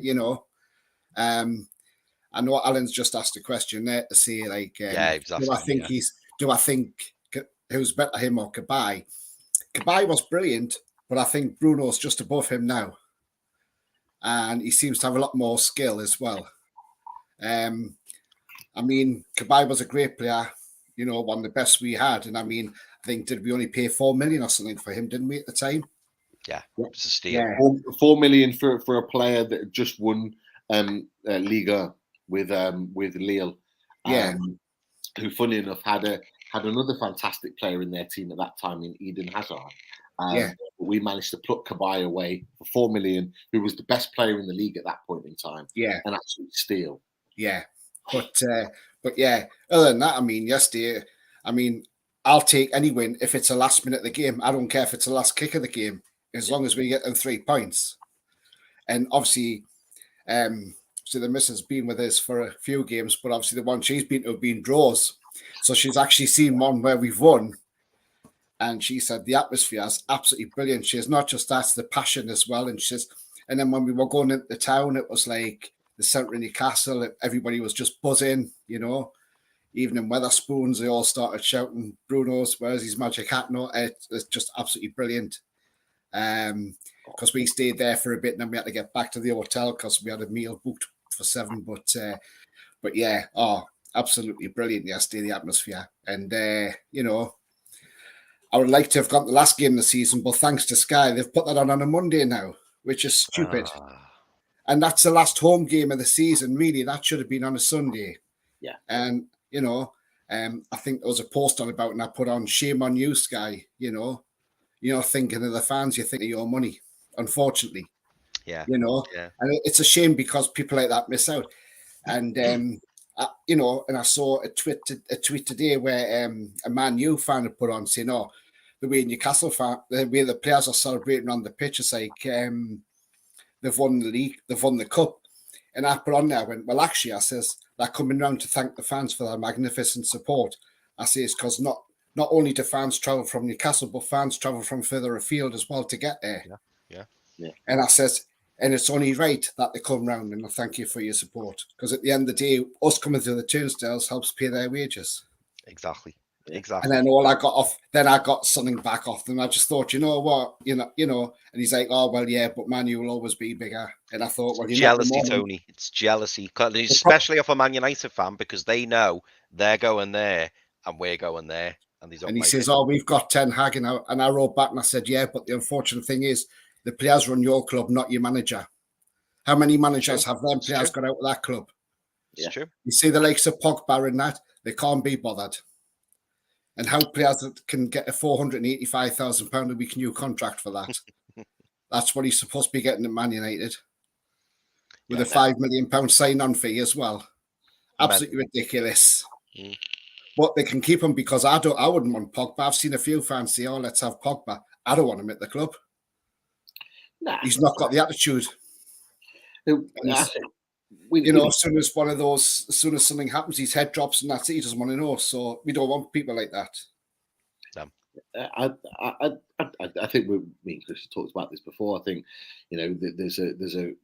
we need to be looking at the next generation of players. I think I've openly talked about, and it's been in the chat tonight a few times, the likes of Darwin Núñez. That's the next generation of player, 22 years old, got the world at his feet, could be a star. You look at Man City, for example, and we use Man City as an example because they're a terrific football side right now. But when they signed Vincent Kompany, he wasn't the best in the world at that point in time. Where they signed Sergio Aguero at 21 years old from Atletico Madrid, he wasn't the best in the world at that time. He had potential to be the best in the world. And David Silva, for example, he was talked about as an absolute magician. Yaya Toure was probably more established, but wasn't the player that he ended up leaving as. What they did is they created these players and made them the best players around. Fernandinho, he's going down as a legend when he leaves at the end of the season. Nobody knew who he was when he signed. Nobody even cared about him. when he signed. He turned into an absolute monster of a defensive midfielder. We have an opportunity to look past all the current players that are seen as top players, and let's go and get the next generation of top players that we can build our own, mold into top players. Darwin Núñez is a perfect example. Lucas Paqueta, also 24 years old. Let's go make him a top player, like Bruno Camares. Let's go make him a top player. Yeah. Let's go and build and create a new style of top level player and have them build and grow with this club. Let's not get these players in. We've been linked with Gareth Bale, Eden Hazard, like you said, Neymar, all these type of players that are going to cost a crazy amount of money, but they're going to come in with egos. They're going to come in with a huge gap in wages from the other members of the squad. That's just going to create divide. That's not how we should be managing things. But even if we got Botman in as well, he's only 22, another youngster. That's what you need. You need, and then even if we got Henderson in as a keeper as well, he's only 24, isn't he? 25, something like that. Yeah. And he's rated as a good player, but he's not that. But if he comes in and he has 2 or 3 good seasons under, and we start progressing as a club, people will then look at Henderson and go, he's one of the best in the Premier League. And that will just be what he is. He just needs that run to get going, because he'll be an England international without a doubt. Yeah. But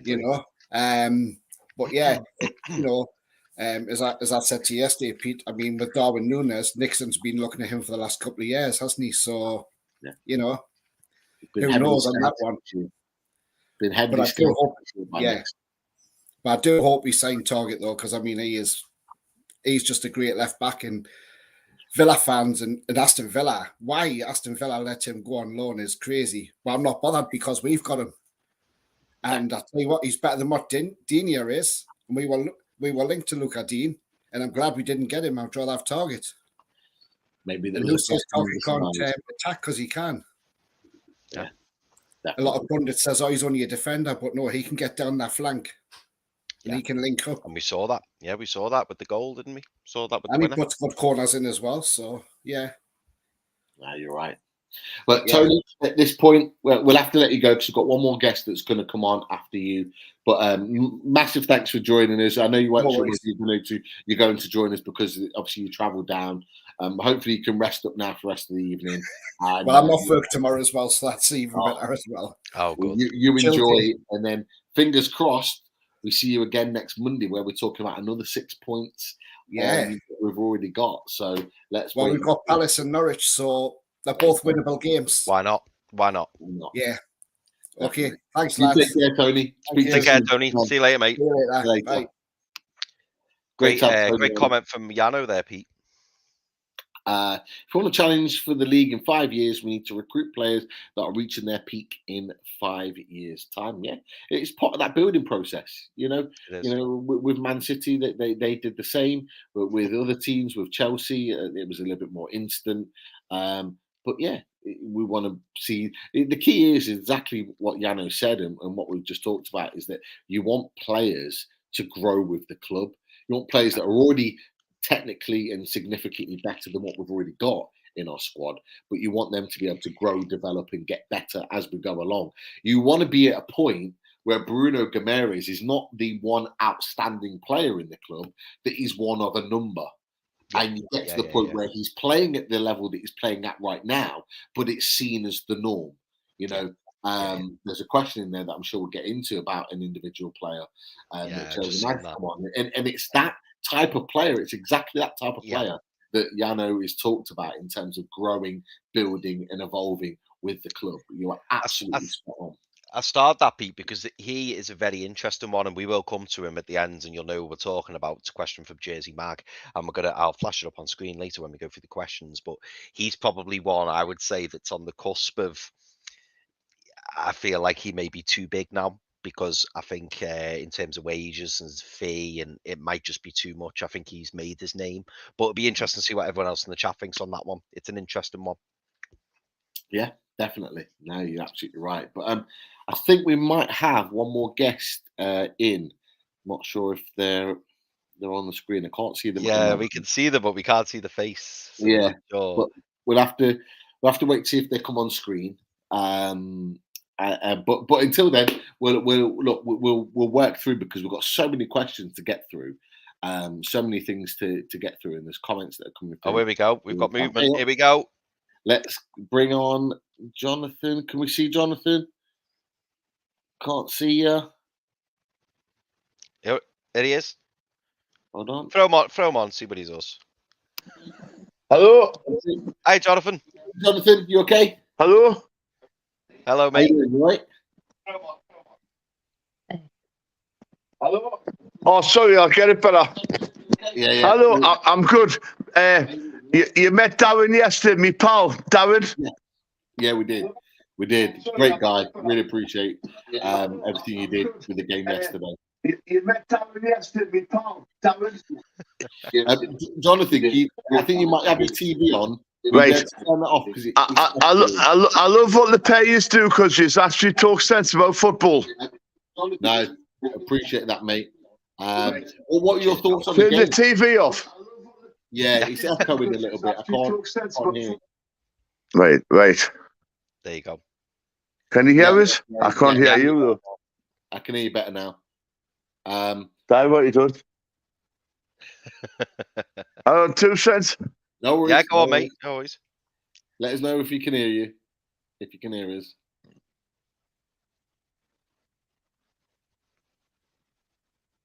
Hello? Can you hear us? We can hear you, Can mate. I know. Sorry about this. No, it's No, all right. don't worry. Well, unmute the telly. Hello? Can you hear us? I know. Sorry about this. Oh, now I hear them. That's what you do when you get married. She doesn't do enough for you. I'm sure she does. Well, look, what do you want to talk about the game, Jonathan? What are your thoughts now? We've got another 3 points in the bag. Are we safe?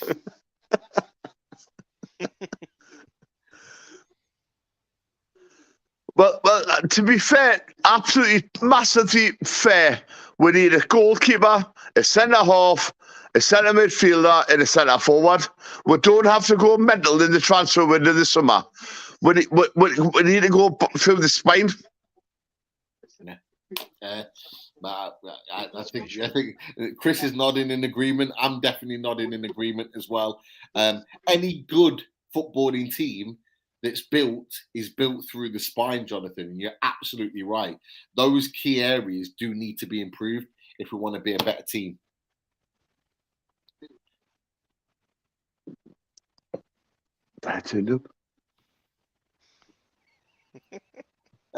You can't hear us. You can't hear us. I don't think. I'm just having a drink, like you. Yeah, definitely, and I'm enjoying it as well. But look, who I can't really, because did I turn that telly up a bit? I tell you what, you know Bruno. Yeah. Yeah.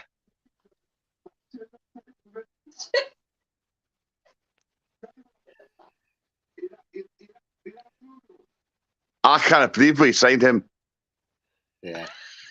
He's class. I know there's a little bit of a delay in what you can hear, but Bruno's class, isn't he? He's a top player.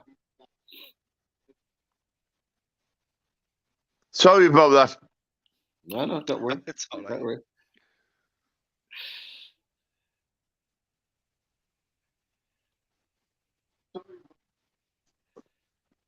Hey, phone shit. I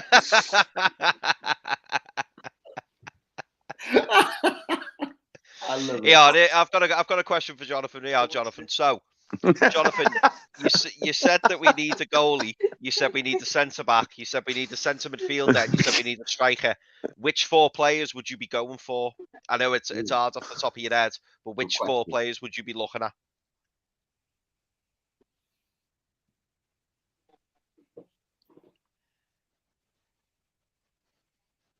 Oh, wow. Wow. I would go with the Burnley goalkeeper, Pope. Yeah. Okay. Yeah.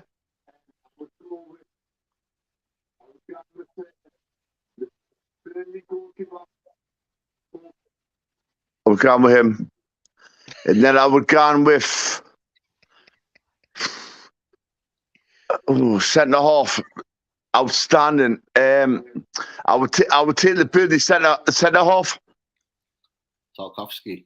Okay. Pete's laughing at me like. This is brilliant. Love it. And I would definitely take Harry Winks. Aye. Pete, you love it, didn't you? I would take Harry Winks. And then I would go and centre forward.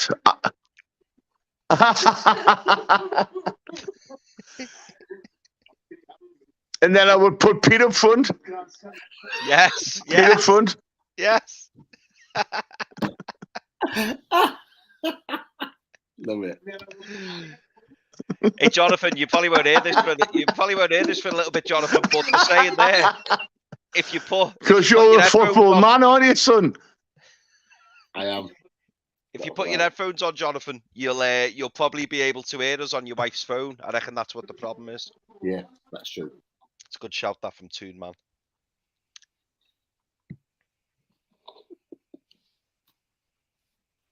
You'll get it in a minute.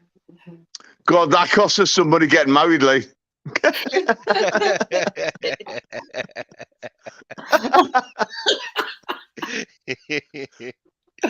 Oh, I love it. Yeah.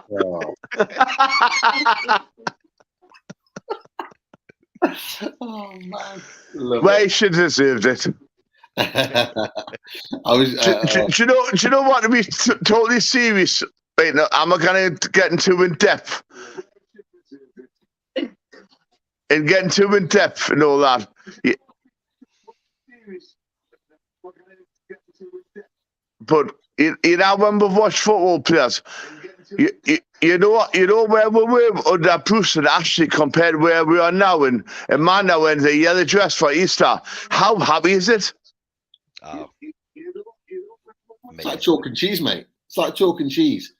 It's like the complete opposite. You got a clown like Steve Bruce, who's currently losing 2-0 to Nottingham Forest right now. And then you've got a man like Eddie Howe that only Liverpool have got more points than him since January. They're on 22 points. They've got 27. Second in the league for points gained. Crazy. Look at that comment from Kenzie.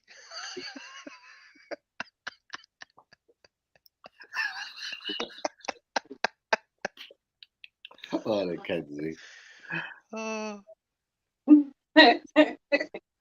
That's probably that's a good answer, isn't it? That's what we might see us new by the time I saw it. For noon, I've saw it. Oh my god.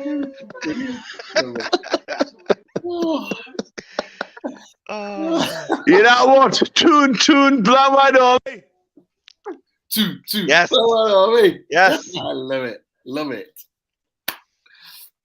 Oh, love it. Look, Jonathan, we'll leave it there because we've got some questions that we need to get to before the end of the show.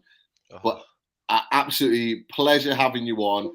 Thank you. Make sure you get those headphones sorted and make sure you get yourself back on the show next week and come join us. All right? No. Hey. You know what? You two are special. You're Toon Black Mate Army. I love you a bit. Top man. Cheers, Jonathan. Thanks, mate. Thank you. Take care. Take care, mate. All the best. Bye. See you later. That's that. What I say is, Chris, and the guys in the chat, expect the unexpected. Jonathan's come on, first time on the show, absolutely spot on. Yeah, great. This is Chris. This is why we love doing the fun floor, isn't it? Love it. Love it. Different fans on. We get our regulars on, of course, who make fantastic points, but we get new fans on. And you know, if it's not Jeff that's making us laugh out loud, and you know, I hope Jeff's getting better. I know he's not been well. Great to see him back up and running recently.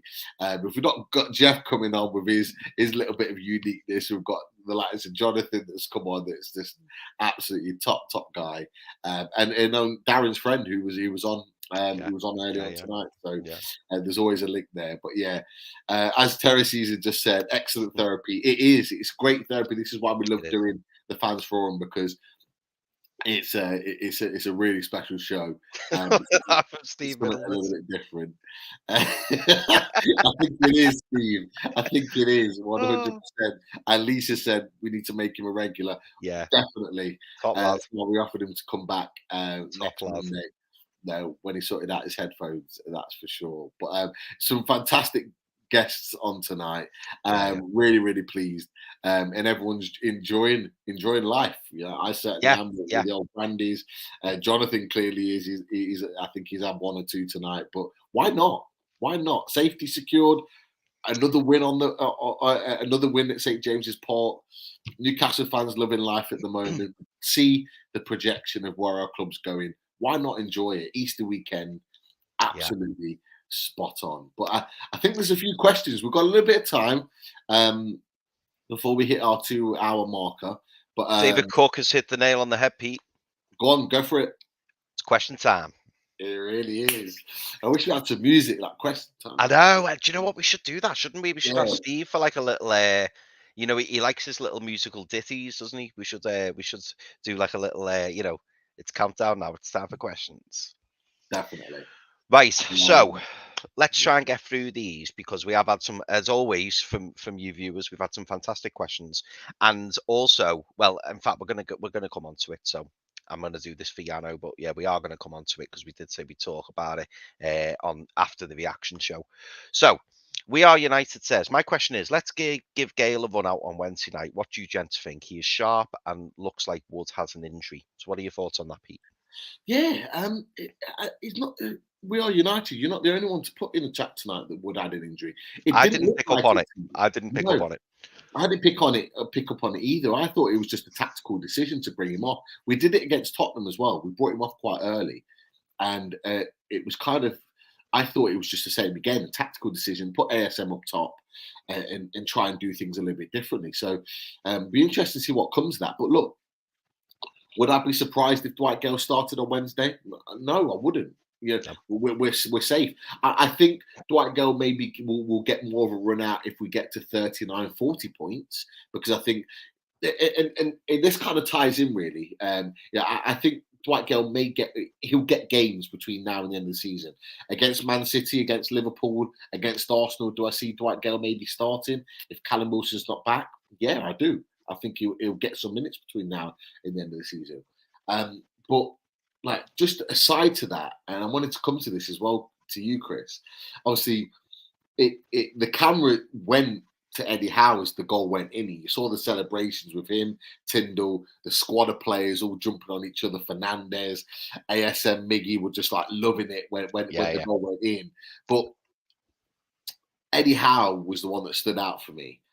And there was a moment, so like they scored and he jumped onto the pitch, he celebrated, he kind of went towards the camera, turned away, but it wasn't that, it was afterwards. He kind of, I don't know if people noticed, he kind of half went to go onto his knees. He kind of half went down onto his knees as if to kind of go down, and then he got back up again. And I honestly believe he was like, that goal to him, he knew it was done in his mind. He can't professionally say it, and he didn't say it in his interviews, in any of them that I've listened to. I've listened to 3 or 4 different interviews. He's not said it at any point. He's staying professional. But in his mind, when that goal went in for Bruno, he knew it was done. He knew 37 points, nobody's going to catch us. Yeah. And he kind of almost, if you watch it back, obviously I've got it taped on Sky and I've watched it a couple of times now. He kind of half goes down onto his knees and then pulls himself back up. Just as he turns to the camera, he turns away, he goes down on his knees, just as the players jump onto the pitch. And I just thought, this is done now. With guaranteed our We've safety. done it. And it was like, and that kind of coincides. And if he's mentally in his mind thinks we're safe, we're done, it kind of coincides in what We Are United are saying about maybe him changing up the squad. You know, do we play Longstaff? Does he get a run out? Do we play Dwight Gale? You know, do we play, whether people like it or not, does Jamal Lascelles come back in? You know, it's questions here that may be answered with only a couple of days rest, but it's an interesting one, really. Yeah. What are your thoughts? What were your thoughts about that? Yeah, I mean, I wouldn't be surprised if Dwight Gale got a run out. Like you, I think he'll end up with an extended substitution. So I think he'll come on with like maybe 20, 30 minutes to go, and maybe give him a run out that way. But me personally, I would like to see Gale up top with Wood. I'd like to just try it, and I'd like to see if it brings out any more in Wood. Because let's say Gale plays with Wood, and Wood has a fantastic game. Does that then give him food for thought? And then he thinks next season, right, I'm going to bring in another number 9. I'm either going to pair this new number 9 with Wood or with Wilson, and we're going to have 2 up top. It's all little experiments that we can kind of look at, because, like I say, I do feel sorry for Wood, because I don't think that we've played to his strengths, and I don't think he's been playing necessarily in a team or a formation that he's used to. So I do have sympathy with him there. So it would be interesting to see if Wood is fit, whether, you know, they go with Gale and Wood up top just to try something different. I don't know. But me personally, I think he'll stick with the same formation. And it could be, you know, Wood dependent. It could be that Gale is the number 9, and we play, you know, the same 4-3-3.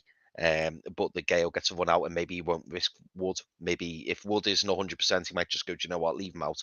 Let's give Dwight a run out and just see what happens. Because, like I say, it was an impressive cameo. So why not?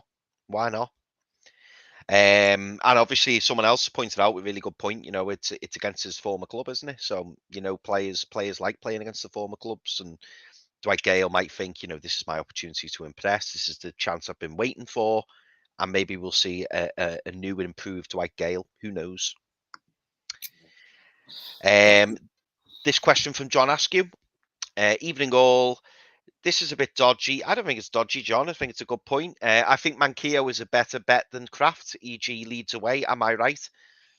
John, I said on the Squad Games show that we did on Loaded HQ recently that for me personally, if I had to chop Kraft or Manquillo, I would chop Kraft and I'd keep Manquillo purely because of the fact that, you know, he's been a good servant to the club. He can play right back and left back. And I don't think Manquillo's done anything particularly wrong. It's just the fact that Kraft's come in and done exceptionally well of late. Who knows whether I'll feel that way, you know, towards the end of the season. I don't know, because Kraft may continue at right back and just go levels above what I thought he was capable of. And it could be that, you know, Eddie Howe decides to move Manquillo on rather than Kraft. I think I don't see next season us keeping Kraft, Manquillo and Trippier. I just don't see it. I think one of those two will go. It just depends who. But what do you think on John's comments, Pete? Yeah, up until a couple of weeks ago, I think everyone thought that Manquillo was going to stay and Kraft was going to leave. But it's one of them where I think it's a moving situation every week, and it's a case of, well, we've said it for weeks now, that Eddie Howe is looking at and monitoring his squad. Every performance, every game, he's looking at players that he thinks are capable of being taken into this next season. His first full season at Newcastle is he wants players that he knows that he can trust. He wants players that he knows that maybe can evolve and get better. And I think there may be some questions there. He might be looking at Emil Kraft and Manquillo and saying, right, who's going to progress further as maybe a standing right back than to Trippier. Now, Emil Kraft might be at the front at the moment, but one thing that maybe is in Eddie Howe's mind is that Manquillo can play right and left. So that the ability to play both positions might just sway that in one way, shape, or form. He could maybe keep both and have, 2 left backs, 2 right backs, and Manquillo that can operate both switch and keep them in the squad. It might well be the case, but it'll be interesting to see how that kind of transpires, really. And just to add in an extra, Pete, and I know this isn't the way that we should be thinking, but it's certainly crossed my mind. You know, Emil Kraft, he's done fantastically well. He's putting himself in the shop window because in the summer, if Eddie Howe goes, do you know what? I'm going to get rid of Kraft. There's going to be suitors for Kraft, isn't there? Because of the performances he's putting in, we're going to be able to shift him. Same with Miggy. It's the same attitude. If Miggy, you know, continues the form he's in, some clubs will think, do you know what? We'll have a go with him. He looks all right. So he's putting players in the window. And who knows, that could be what Eddie Howe's doing. Eddie Howe might be thinking, do you know what? I know what Manquillo can do. I'm comfortable with Manquillo. He's going to be staying next season. I'll give Kraft the games. I trust him. I think he'll do a good job. But similarly, it will be easier to offload him because he's playing football and other clubs can see that he's putting performances in and he can do a job for them. Yeah. Just another theory. Who knows? Yeah. I think that's an interesting one as well. It's going to be a moving part, this situation, and it's one that, you know, not just this position. We talked about Miggy and Murphy. You know, you talked about Dwight Gale and Wood, for example. You know, these situations. Gale, yeah. Constantly moving part. Sean Longstaff, is he going to sign a contract? Is he not? There's been no confirmation on that. Even Fabian Shaw still hasn't signed a contract yet. No. You know, will that get wrapped up in the next couple of weeks now that we look like that we're safe? Possibly. Is it going to wait till we're at 40 points? It's a moving part constantly. Interested. Yeah, they say you should cash in on players, shouldn't you, when they're at the peak of their performances, because you'll get, you know, the top value for your buck, if you like. And you know, if Dwight Gale comes in now, because let's be honest, Pete, and I'll move on from this after this, but let's be honest, if Dwight Gale comes in now and scores 3 goals in the last 6 games, are you going to be banging the drum at the end of the month saying, "Oh, we should keep Dwight Gale"? Probably not, but it's then reminding other clubs he can still do a job. He can still work a system. And you're going to get clubs who go in for him. If Dwight Gale doesn't play any minutes between now and the end of the season, are those clubs still going to be queuing up for him? Because they're going to think, well, Newcastle didn't fancy him. Why do we fancy him? But if Dwight Gale comes in and then agents are making phone calls, managers are making phone calls, and, you know, who knows, Eddie Howe could go, I'm interested in that player. Would you like Dwight Gale? Now, if they go, oh, you mean the Dwight Gale who hasn't played football for God knows how long? Or we could then go, well, no, the Dwight Gale who's scored 3 goals in the last 6 games can still clearly do a job. That doesn't mean Eddie Howe doesn't want rid of him. It just means he's putting him in the window. Who knows? Definitely. Interesting one. John Askew again says, does Murphy have a future in the Toon going forward? Now, John, I'll very quickly give you my opinion on this. And I will say, get yourself on Loaded HQ and watch Squad Game. We did a show recently and we talked all about Jacob Murphy, and we were saying, you know, our thoughts on him as a panel. I gave my thoughts on him. But Pete, you know, did you want to add to that? I know you were on Squad Game, but was there anything you wanted to kind of add to that? Nothing's changed for me. He's a jolly lad, and we all love and respect that. But at the same time, he hasn't really got a long-term future at Newcastle. And I think, you know, whether it's this season or in January or next season, he won't be at Newcastle anymore. Simple as that. Agree. Right, now, I know we touched on this briefly, but I wanted to answer this question from Lisa. Lisa asks, and I'm going to ask you to say exactly the same question, Pete, and say, I want 3 players off you, 3 names. Interesting to hear everyone's best 3 players from yesterday. Mine was Bruno, Kraft, and Miggy.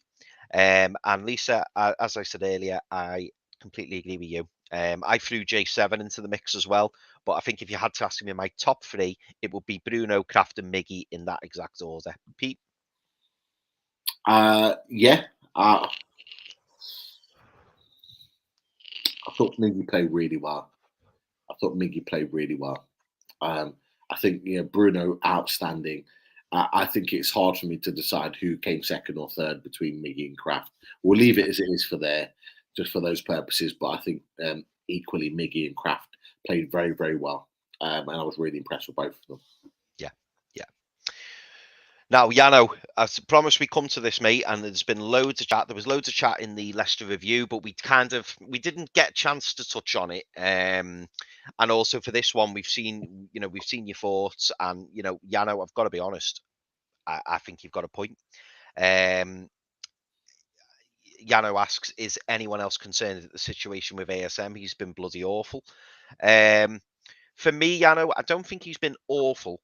but I do equally take your point in that it is a little bit of a concern because this run is going on a little bit. And what I saw yesterday, it didn't concern me yesterday in terms of like I was worried about his commitment or his efforts because it was there. It was absolutely there.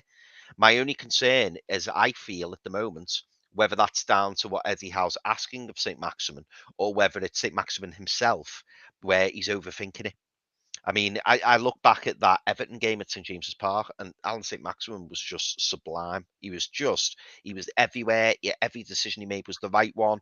He was, it was just a complete performance. It was one of the best performances I can remember from Alan St. Maximin against Everton at St. James's Park when we won 3-1. But my concern at the moment, and I think you are right to be concerned, is that we're seeing the effort, which is great.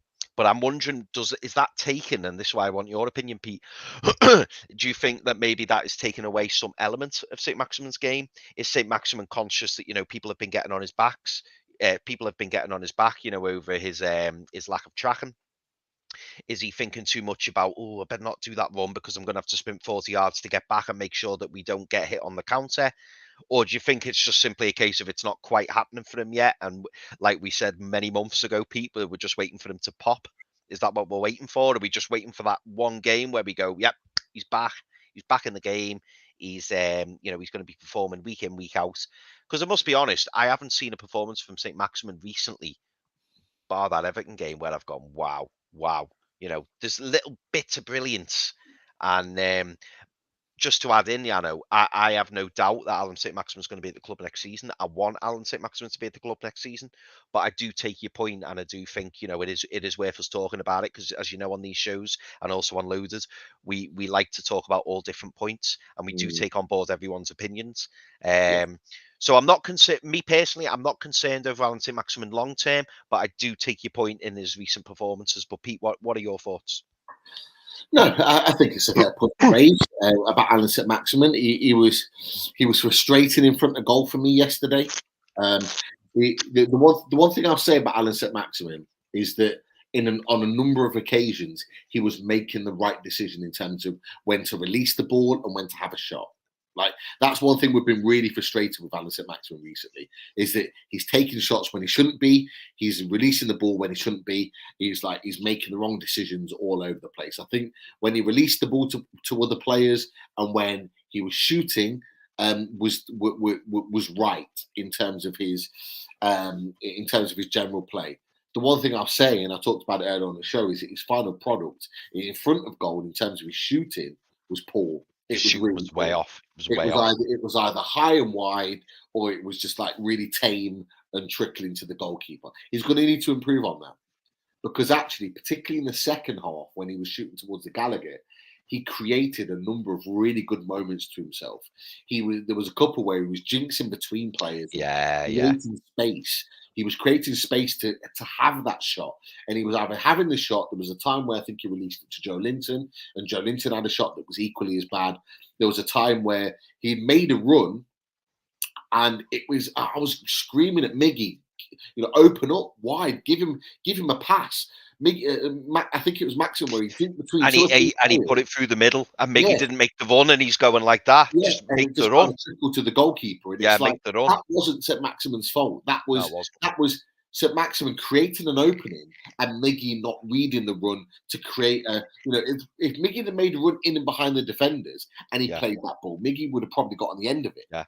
Or if Miggy had ran the other way, Pete, and pulled the defender away to give St. Maximin a gap, open the space to shoot. You're right, and I think because Maximin played that ball and it trickled to the goalkeeper, I think there were groans as if that was Maximin's fault. It wasn't, and there were a couple of times. I just think from our perspective that that it's not always St. Maximin's fault. In front of goal yesterday, it was his fault 100%. He wasn't good enough.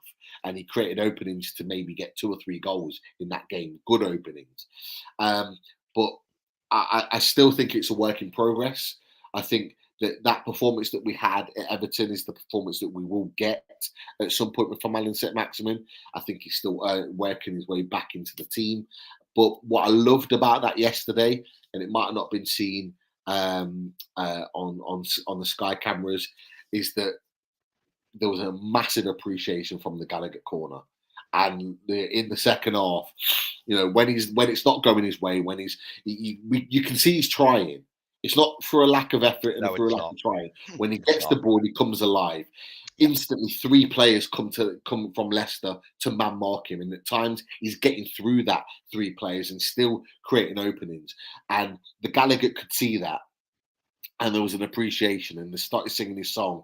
And he kind of turned to the Gallagher and he put his thumbs up as to say, thanks. He needs that. He doesn't need people getting on his back. He doesn't need the groans and the moans. We can be frustrated, but we need him to know that we back him and we supported him.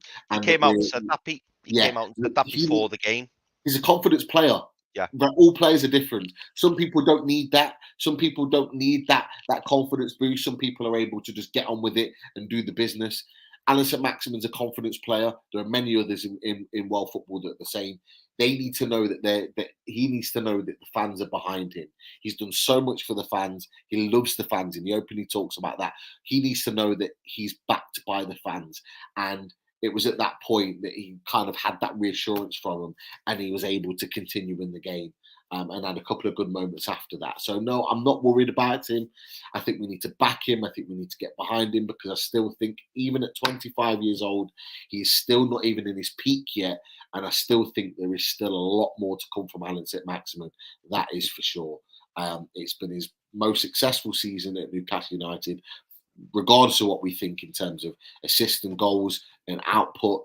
Fitness-wise, he's played more long-term minutes than any other season that he's had for Newcastle. He is going in the right direction. And with Eddie Howe, I'm 100% certain that he will get the best out of Alan St-Maximin. And equally, and most importantly, Eddie Howe wants Alan St-Maximin at the club next season. Rather than thinking, we need to get him out or he's not good enough, blah, blah, blah, get behind him, because he is a special player. And when he's on form, like we saw at Everton, there's not many players that can handle him. Yeah, absolutely. Yeah, and just to add to that, Pete, don't forget, as soon as we improve our squads and our starting 11 and we have more Bruno-type players in the team, I think you will see an improved performance from Alan St-Maximin as well. So, it can only be a good thing. Stephen Cameron says, should we even play Wilson and Trippier again this season now? We can afford to rest them now until next season and give them longer to recover. I mentioned this a while ago, Stephen, saying that, we shouldn't rush them back. I mean, it'd be great. It'd be great for them personally if they were to play at least one game before the end of the season, just to kind of go, okay, we're back. We're good to go, and we can look forward to next season. So I'd like to see them again this season, but I wouldn't be necessarily going, we need Trippier, we need Wilson. We don't need either of them now. Let's just get them 100% right, and let's integrate them slowly back into the team. If that's this season, great. If not, so be it. We'll leave it till next season. But what are your thoughts on that, Pete? Don't be surprised if Trippier's on the bench at Norwich. I don't think he's far away at all. And Newcastle have a very good knack of players being in full training but not being photographed. And it wouldn't surprise me if they're playing it down with Trippier, but it wouldn't surprise me if he's taking part in the vast majority, 95% of training with the players at the moment. And it's just a case of them giving him the green light. I think Callum Wilson, I think we'll see maybe. I would probably earmark the home game at Liverpool as maybe a game that he probably could come back for, should I say, in the next couple of weeks. I reckon we'll see Callum Wilson step it up and be back in. But I think Trippier will get maybe 5 games in before the end of the season, so I'm not worried about that. We've dealt well without them, but look, they're influential players for our team. They're 2 of our best players, and it can only improve our chances going into the latter part of the season. I earmarked a game, our last game of the season at home to Arsenal. I think we can beat Arsenal. I don't think Arsenal are playing well at the moment. Southampton have turned them over at their place. We beat Southampton at their place. There's no reason why we can't turn over Arsenal if they're dropping in form and really dent their Champions League hopes.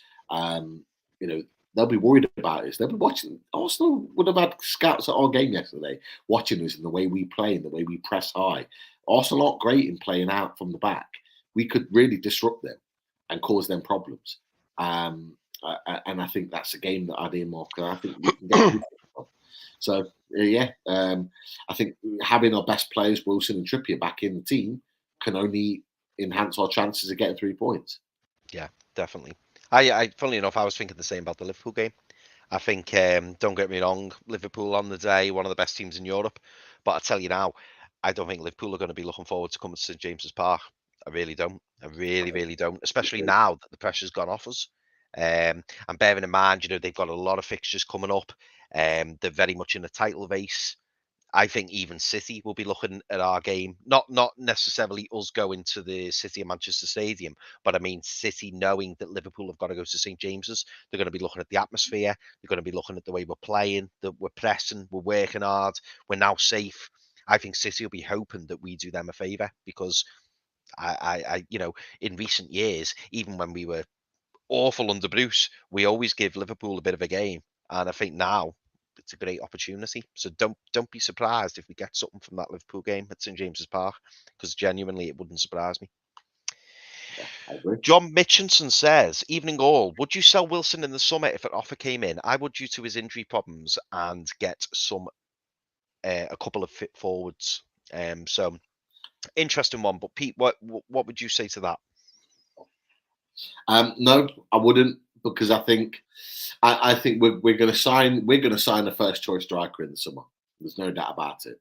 The bulk of our money that we spend will go on a first choice striker, but I don't think there's many better options around than having someone like Callum Wilson maybe to come off the bench. That's a goal getter, that's a goal scorer. If you need a goal in a game, having a fit Callum Wilson coming on and impacting the game, there's no better feeling. And I think this will be a big season for Callum Wilson next year, because Callum Wilson won't be first choice, and he'll have to prove himself. He won't be guaranteed a starting place, so he's going to have to come off the bench and really score goals and show that he deserves to be in this team. And that's, Callum Wilson has been playing every minute of every game until he gets injured. It won't be the case next season. And I think he'll be a great squad player and have an alternative in Chris Wood that can come on if we're chasing the game and pump balls into the box. He can get on the end of it with a striker or Callum Wilson up top. It will take the emphasis off either one of them, and it could open up the game in our benefit. So I don't think we'll sell him, but I think next season will be a big season. If he keeps getting injured and don't perform at the level we expect, I think he'll then get sold after that, which will be a shame, because I love Callum Wilson. He's a fantastic striker. Last season he was brilliant for us, really, really good for us. But we need someone that's going to be fit every week. So it's a big season for him, personally, in my opinion. Yeah, no, I completely agree with that, Pete. Yeah, I totally agree. Lisa Mole asks, and Lisa, this is another great comment. Can we just mention the WWF style wrestling match Joe Linton was involved in as Willock ran past? Yeah, absolutely. And do you know what? As Pete was talking, then I was just checking to see whether Mendy got a booking for that, because he was literally manhandled, wasn't he? And had we not have scored, I think there would have been a lot of upset Newcastle fans, because poor Joe was doing his very best to get into the box, and Mendy was doing his very best to make sure Joe did not get into the box.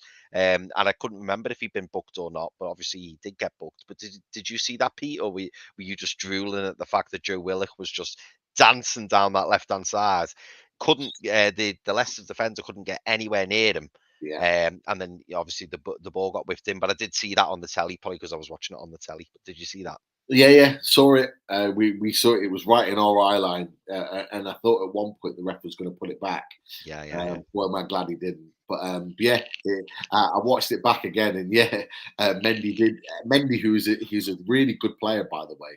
He played really well for Leicester, and they signed him after they won the league, and as a Kante replacement. I was telling my mate at the game, and he's suffered with injuries, but actually he's a very, very talented player. I think he might only have a year left on his contract. Good player. But even he couldn't stop Joe Linton. Joe Linton ended up kind of throwing him over his shoulder and sending him flying. But it's Joe Linton, big Joe Linton. You don't mess with him. And Mendy now knows that. You don't mess with Joe Linton. Simple as.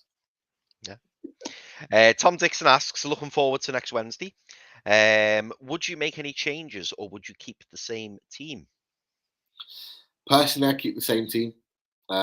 If everyone's fit and firing and feeling okay, I don't think there's anyone I would change. I think the dynamics of that team would be a good fit for Palace.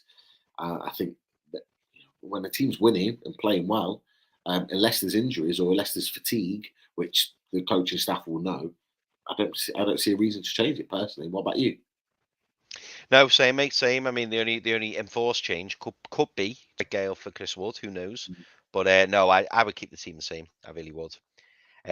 This next question, and I really, really like this question. I started it because it was such a good question anyway. But yeah, it'd be interesting to hear your thoughts on this one, Pete. And this one's from Andrew Richardson, and he says, "Evening. Do you think our team is a better team than what Man City had after they finished their first season after the takeover?" Great question. It's a great question, isn't it? Really good question. You got to look back, obviously, and we know Man City signed the likes of, I think it was Ali Benarbia, Shea Given, Vincent Kompany, David Silva, but that was obviously after they'd signed Alano, players like that. But I'm trying to picture who their squad was at the end of their first season. And am I right in thinking Shea Given was signed in the January of that first season? I think he was, wasn't he? The season we went down. Yeah. Season went down. They signed him in January. But you're right. And they'd already had a spending spree because they had 2 takeovers over quick succession. Yeah, so they had the first takeover, signed a chunk of players, and then they signed in the next takeover the next lot. So it's hard to say. I would say, certainly with the likes of Bruno, Camares, Trippier, I would say I would say probably we've got the better squad of players. I would certainly say we've got the better potential of players. Kieran Trippier, Callum Wilson, currently in the team that could be playing. Bruno Camares, Joe Willock, a young Joe Willock, Dan Burn, Shaw.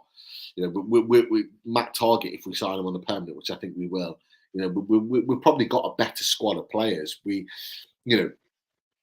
got 22 points in January. Just imagine if we'd have had a full season with Eddie Howe with these players.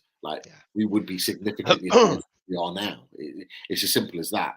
Because I think this mentality would have been built in over the summer preparations, and we would have gone into the season with our mindset the way we are right now. So yeah, I would say we've got maybe a better squad of players, in my opinion. But yeah, I think Life Goals has put there Shea Given, Vincent Kompany, Robinho.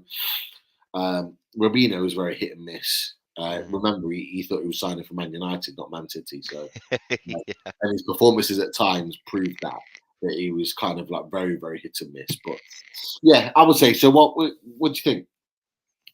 Do you know what? I'm gonna go with the easy answer. I'm gonna say no, because I do think the difference in quality, certainly from City to where they went to and us to where we could go to, like it can't be underestimated the extra bit that Eddie Howe's got from the current squad that we've got. And let's not forget that this squad in December was rock bottom. Let's not forget that. So I think, and I'm giving Eddie Howe a compliment here.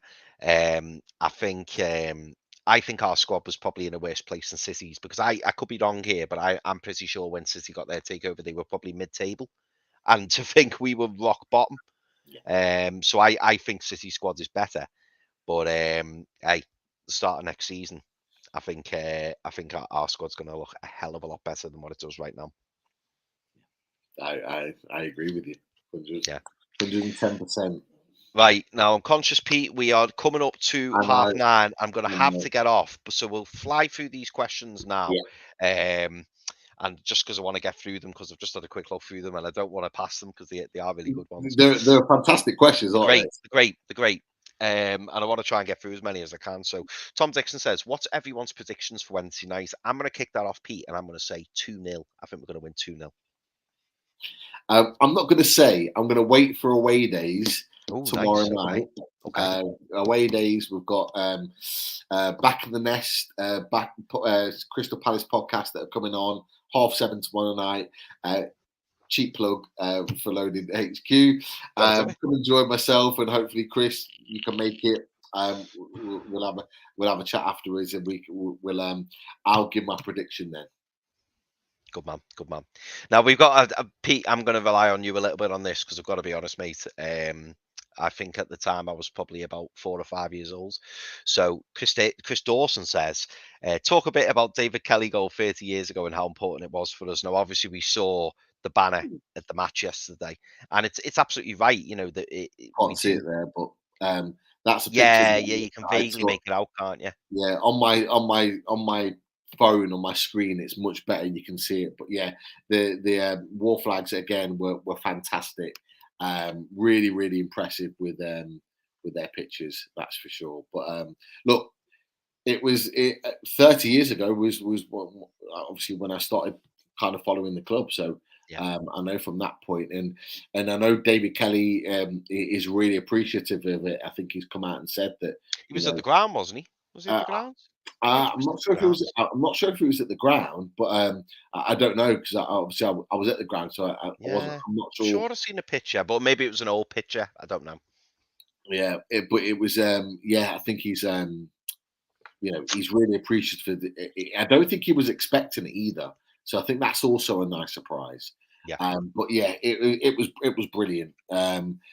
Really classy. Point of view. Put Kelly, that would do. You cannot put Price on that goal.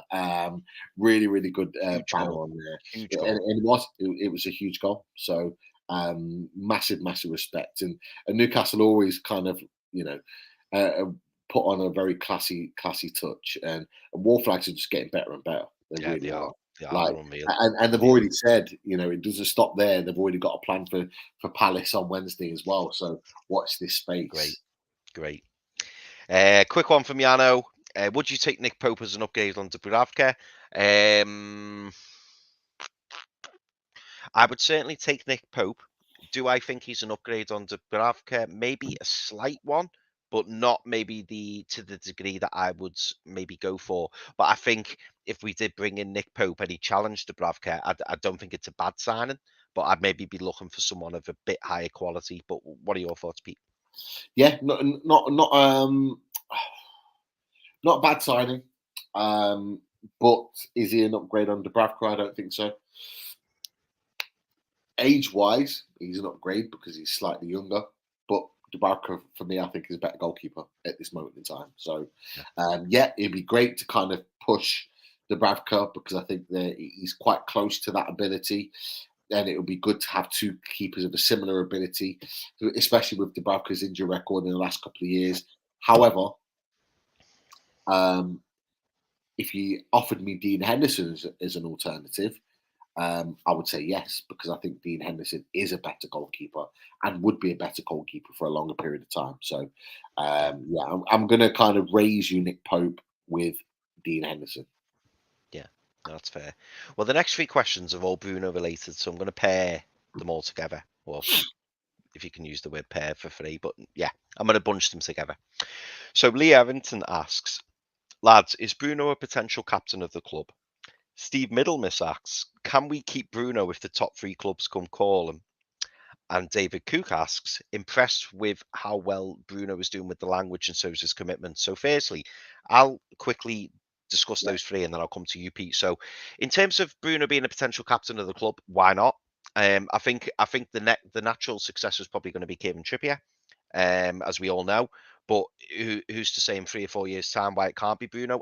There's no reason why it can't be Bruno because he's showing all those qualities and he's showing that he's really committed to the club. So I've got no doubt of Bruno being captain, but for me, I think that's probably a bit further down the line.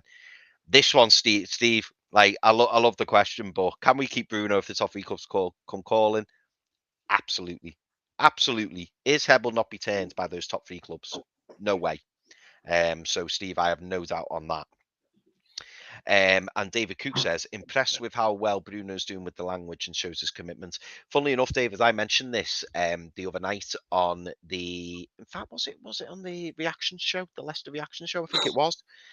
Because as you will all know, Bruno did an interview after the game, and we've probably all seen it. And yeah, the fact that he can now, converse in like a conversation in English is so impressive.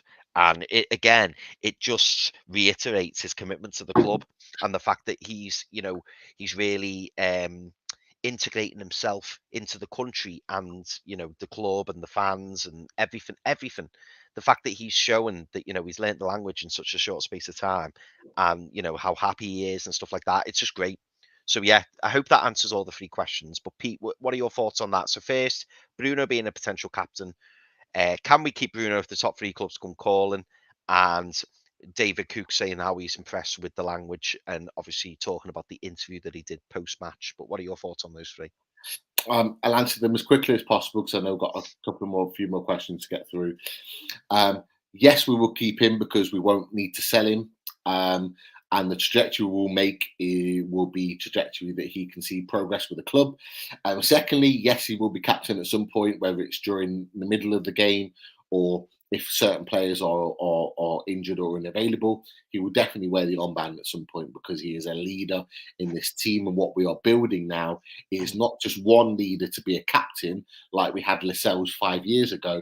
We have got 4, 5, 6 captains and leaders in this team, and he's just one of them. So Trippier, Lascelles, Shelvey, Bruno, Callum Wilson's been captain this season, and there are many others that could probably take the armband. Fabian Schär's been captain. Dan Burn will be captain at some point. There was no doubt about it. He's captain material. So that's 7 that I've just mentioned. Dubravka, you could say 8. There are captains in this team, and we've got leaders that are building. And the last one with regards to his language, it is outstanding how quickly he's spoken and developed his English since he came to the club. Now, he did something similar when he moved to Lyon. He learnt fluent French very, very quickly over a period of time, and he had very intense sessions to learn French. And I think that's why him and Alain Saint-Maximin get on quite well, because I think he talks a lot of French with Alain Saint-Maximin. So I think they've got that kind of understanding there right from the get-go. But it's outstanding. And to take an interview so early, and just do it. Not with an interpreter, but on his own, and just do it. He speaks very good English. In the weeks to come, if he continues to put in performances and man of the match again on Sky, feeds into another point, actually. We're frustrated that Arsenal, the last home game of the season's on Sky. It's because Newcastle United are attracting interest now. Yes, it's about the top 4 race, but Newcastle United are a team that Sky think can turn Arsenal over and turn the top 4 on its head. So it's just as much about Newcastle United as it is Arsenal. And if he puts in a performance again, he's likely to be man of the match. He's likely to do another interview. And what you'll see is in the weeks to come, he'll talk better English than he has than he did yesterday. It's outstanding that he does that. Look, I only speak one language. I tried to learn French. My brother Lee, we know, has been on Fully Loaded transfer shows. He speaks fluent French and has done for a few years now. I tried to learn French. I was no good at it whatsoever. No matter how hard I tried, he's done it in like 8 or 9 weeks. He's learned a new language. Like, it's just amazing that he's been able to do that. And do an interview. Yes, and do an interview on top of that goes out to the world. Like a massive not enough credit goes out to players that do that, not just Bruno, but players in general that learn the language so quickly and are able to go in front of a media that ask them questions that they're not expecting and be able to answer them as well as he did. Brilliant. No, superb. Yano asks, and Pete, I think we might disagree on this one, but Yano asks, who's the first choice midfield 3 now out of Shelvey, J7, Bruno, and Willock? Now, for me, at this present moment, Yano, if Eddie Howe rang me up and went, Chris, we're playing 4-3-3, you need your 1 Holden and your 2 in front, who are you picking? My choice would be Shelvey, Holden, it'd be Joe on the left, and it'd be Bruno on the right. That's what I play. Going forward, I think Shelvey will drop out, Bruno will go deeper, and then Willock will play on the right. But that's just my opinion right this moment. But what about you, Pete? Interestingly, I agree with you. Yeah. Oh, you do? I do. I think that's the midfield three right now. I think Joe Willett got a very good, or he should be registered with that assist. I want to double check that that's the case. He deserves the assist for the Yeah, run he does. and the He ball does. in the box, regardless of the deflection. But he got an assist, fantastic. However, I think he's got to now prove himself all over again. He came in and did a great job in the team, kept Bruno out the team for a number of weeks, scored a couple of goals, played very, very well. But I think he's got to do it all over again because Bruno comes in and he's a guaranteed starter. Joe Linton doesn't find himself out of the team, and Eddie Howe absolutely loves John Joe Shelby. So he's got it all to do. So he's going to have to come off the bench, in my opinion, against Palace and prove it all over again. Yeah. Completely agree, mate. Completely agree. Now, we've got 4 questions left, so I'm going to try and fly through these because I like to say I don't want to leave them because they're really good questions or comments or observations. And this was the one I was talking about earlier, Pete from Jersey Mag. Would you sign Jude Bellingham? Now, for me, of course, I'd sign Jude Bellingham. Of course, I would. My only concern, which I alluded to earlier, was that I feel like he's now gone into that top bracket. And if you said to me, you want to sign Jude Bellingham, oh, by the way, he's £80 million, I might be going, don't know. I feel like he's now an elite player. And I don't know whether we're going to be signing elite players, certainly in the next 2 or 3 years. I think Pete's absolutely right when he was saying we're probably going to be signing players that are going to be one for the future and that we develop here at our club. Whereas I think Jude Bellingham has had that big move to Dortmund. He's performed. And it's no doubt to me that he will come back to the Premier League, but I think he goes to an elite club. Hey, if Jude Bellingham comes back to the Premier League in 3 or 4 years, we will be in for his signature.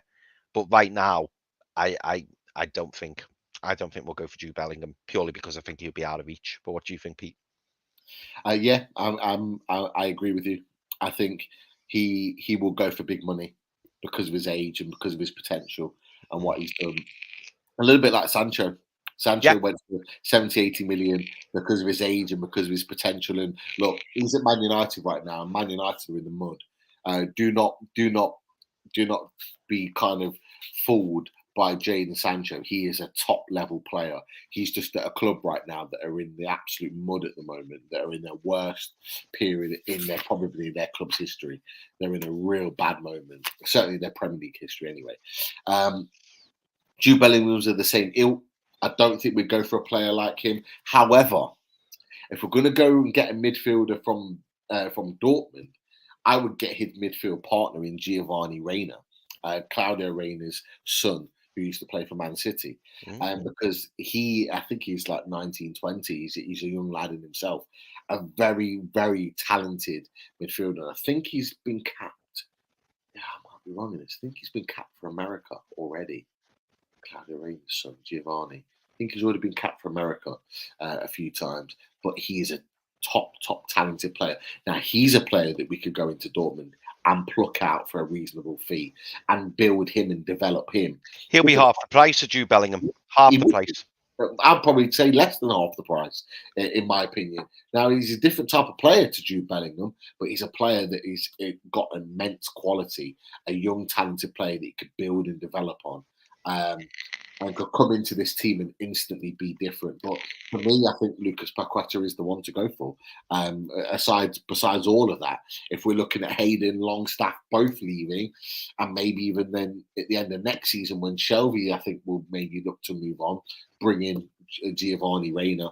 There's that option there. So that's maybe my alternative, in my opinion, if we're going to go for a Dortmund lad.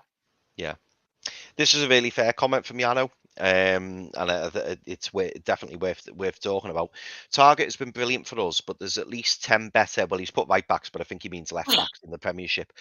Are our views of him distorted by how poor our previous options have been? And do you know what, Yano? I think that's a really great point, and that a few people have already said or alluded to the fact that Target's been fantastic, but is there better options out there? At that time, Matt Target was the perfect signing for us because he's a good, solid player, and he was really well thought of at Villa. I think he was the player of the season, the season before we signed him. And in January, we just needed to bring a body in, somebody who knew the Premier League, could do the job, and he's probably exceeded all of our expectations.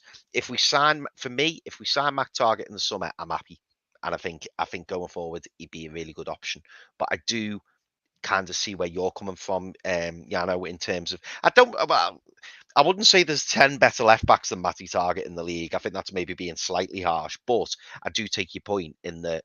Are we just thinking, oh, it's Matty Target, he's amazing? Because we've been starved of decent left back, and he is, to be fair to him, a more than decent left back, but he's not incredible. I mean, look at the way we all reacted over Jethro Willems.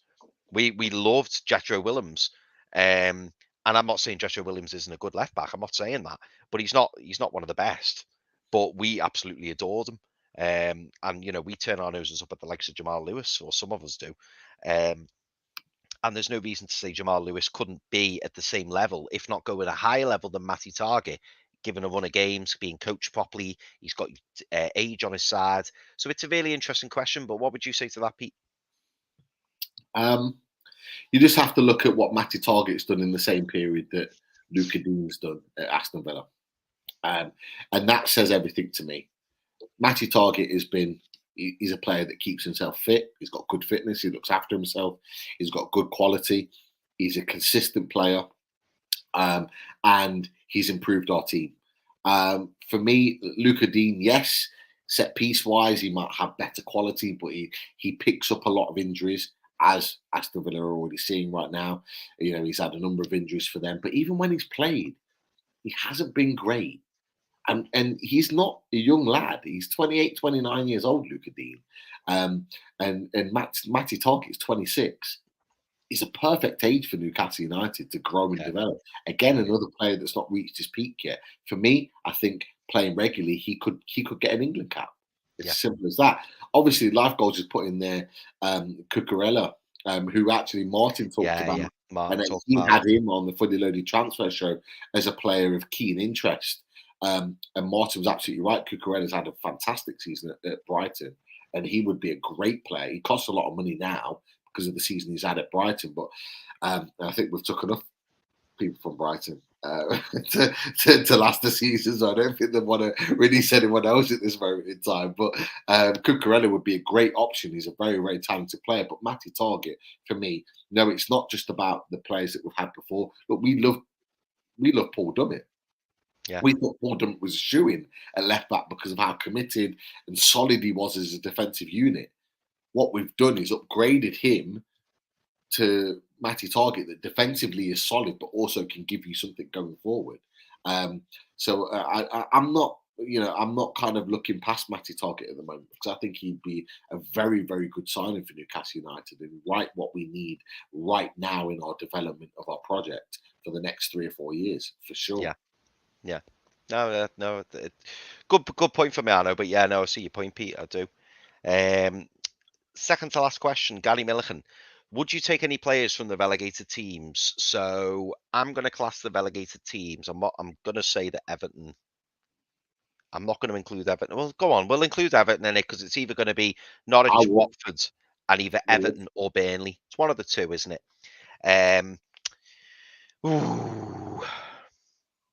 Tell you what, I'll make this nice and easy. Norwich, I would say no. The one who I may consider is Max Evans, but I don't know whether he's right for now. He's had a poor season. Yeah, he has. And I don't know whether he's right for now anyway, Pete, because if we sign Max Evans, it wouldn't be to be a first choice right back. It would be to sit on the bench. That's basically what it, and really, if we're going to upgrade the team gradually, right back's probably the last position that we're going to do at the moment because we don't need to. So I'm going to say no to Norwich. I'm going to say Watford. I would be looking from Watford at Sarr, potentially. But again, his season's been dogged by injury. Emmanuel Denison, are you a big fan of him, Pete? Whether he fit in the team or not, I don't know. Whether we'd look at a higher quality. Trying to think of any other Watford players. No one really stands out to me, if I'm honest. Burnley, possibly Tarkowski on a free, possibly. I don't know whether that ship sailed, but we'll see in the summer. Nick Pope is another option. I know somebody mentioned that earlier. But again, no one really stands out to me. Maybe Maxwell Cornet. he looks a real prospect, but I kind of feel, and I don't mean looks wise, but I kind of feel like we've already got our flair left winger type, striker type in St. Maximin. So I don't necessarily think we go for Cornet. And then from Everton, we've discussed this before. I would say Ben Godfrey or don't know. I'm just not convinced on Everton. I mean, I know people have mentioned us with Richarlison recently. Not convinced. What about him? What about him? Oh God, Jesus. No, if we're looking to seriously downgrade Dubravka, yeah, maybe, but no. I think, to be honest, I think he'll be lucky to still be at Everton anyway next season, whether they're in the Championship or the Premier League. I think he will think he's better than Everton if they go down, and I think if they stay up, certainly as the manager, Lampard, I think Lampard will be looking elsewhere. I really don't think he's the future, if I'm honest. But what about you, Pete? Maybe Damari Gray, it's a shout. I don't know. Not for me. I don't know. Look, the reason why I thought we should involve Everton is because I had a conversation with the Geordie Down South boys on their chat. They put a message on today saying, "Do we think that Everton are safe now?" And I said, "No."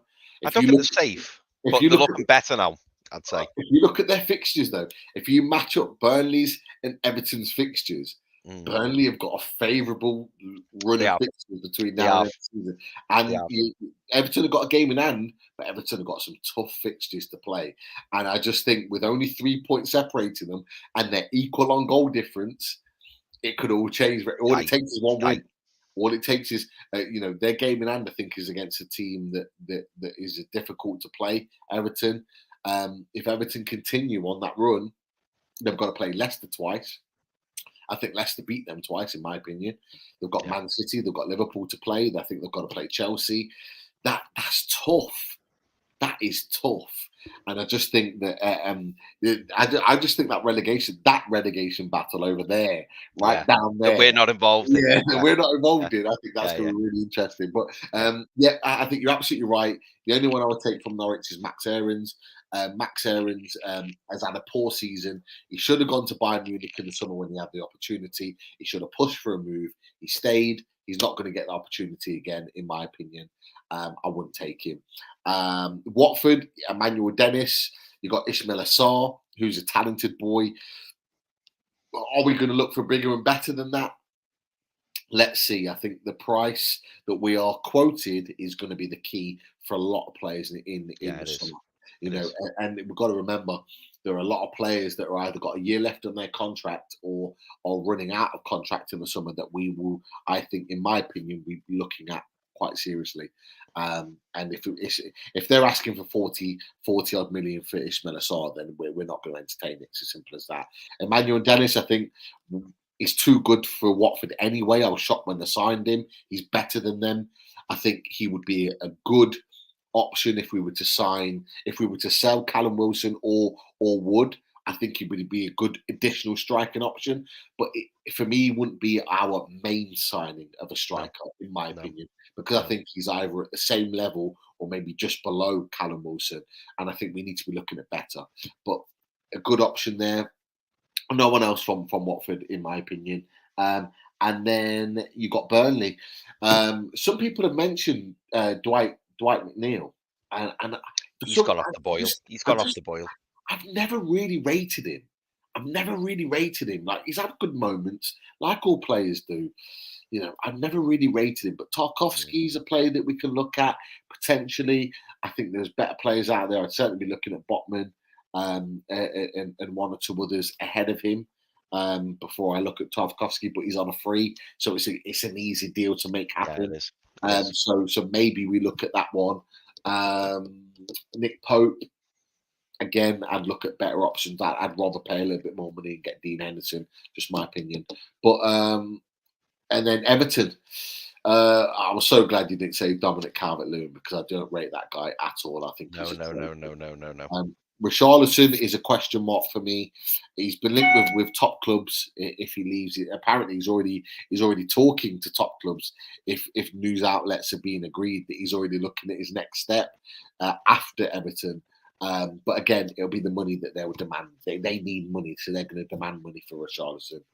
I don't think he's an option. Godfrey. I said Ben Godfrey. Yeah. Ben Godfrey for me, yeah, he'd be a good option. Damari Gray, no, because he'd just be. For me, he'd just be maybe a slight upgrade on Murphy, and probably be the same level as Miggy, in my opinion. And he'd be on a good wage. Yeah, and they'd want a big fee for him. So, yeah, not for me. We need to be looking at bigger and better. Yeah, we're looking at the top half. We've got the whole of Europe to scour. We've got the top end of the Premier League to scour. We don't need to be looking at relegation. We're not under Mark Ashley anymore. We're not. No. And then the last question, Pete, and this kind of leads on nicely to what we were talking about, Jude Bellingham, actually, from Leon. I think it's a great shout. Question for Pete and Chris: who do you think will be a good striker for us, seeing as Nunes seems to be playing himself out of our reach? And you know what, Leon, that is the worrying thing at the minute. We've been after Nunes for quite a while now. As Pete said before, our scouting departments have been looking at him. I think Steve Nixon, isn't it, has been looking at him for a long time. And I am slightly worried now that he will be the next best option after Haaland. That's certainly the way it's feeling. It feels a bit like the Vlahovic deal to Juventus. As soon as one of the big clubs come in, you've got no chance. And it wouldn't surprise me if one of the big clubs came in for him because of the way he's performed this season with Benfica. So yeah, I'm a little bit worried. A good striker for us. Oh, do you know what? I'm going to not answer that, Leon, because I think we're going to have a little think about that, and I will definitely answer that on one of our future shows. I probably need to have a think about it because, to be fair, over the past 6 months, all I've been saying is Darwin Nunes. And now if it's not Darwin Nunes, I'm a bit like, ooh, I don't know who else.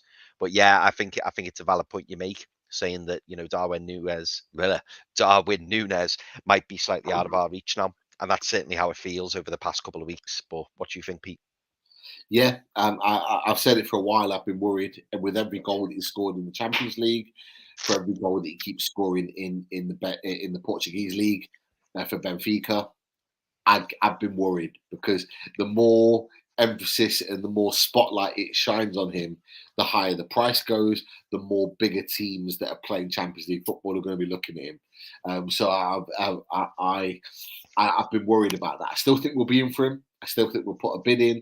There's talk about the agent now demanding additional money up to 20, 30 million on top of the transfer fee to wanting him to. It's looking like it's not looking guaranteed. It's looking like they could potentially be priced out of a deal. However, you got Zapata at Atlanta. Yes, he's 30 years old, but he's a ready-made striker, ready to go.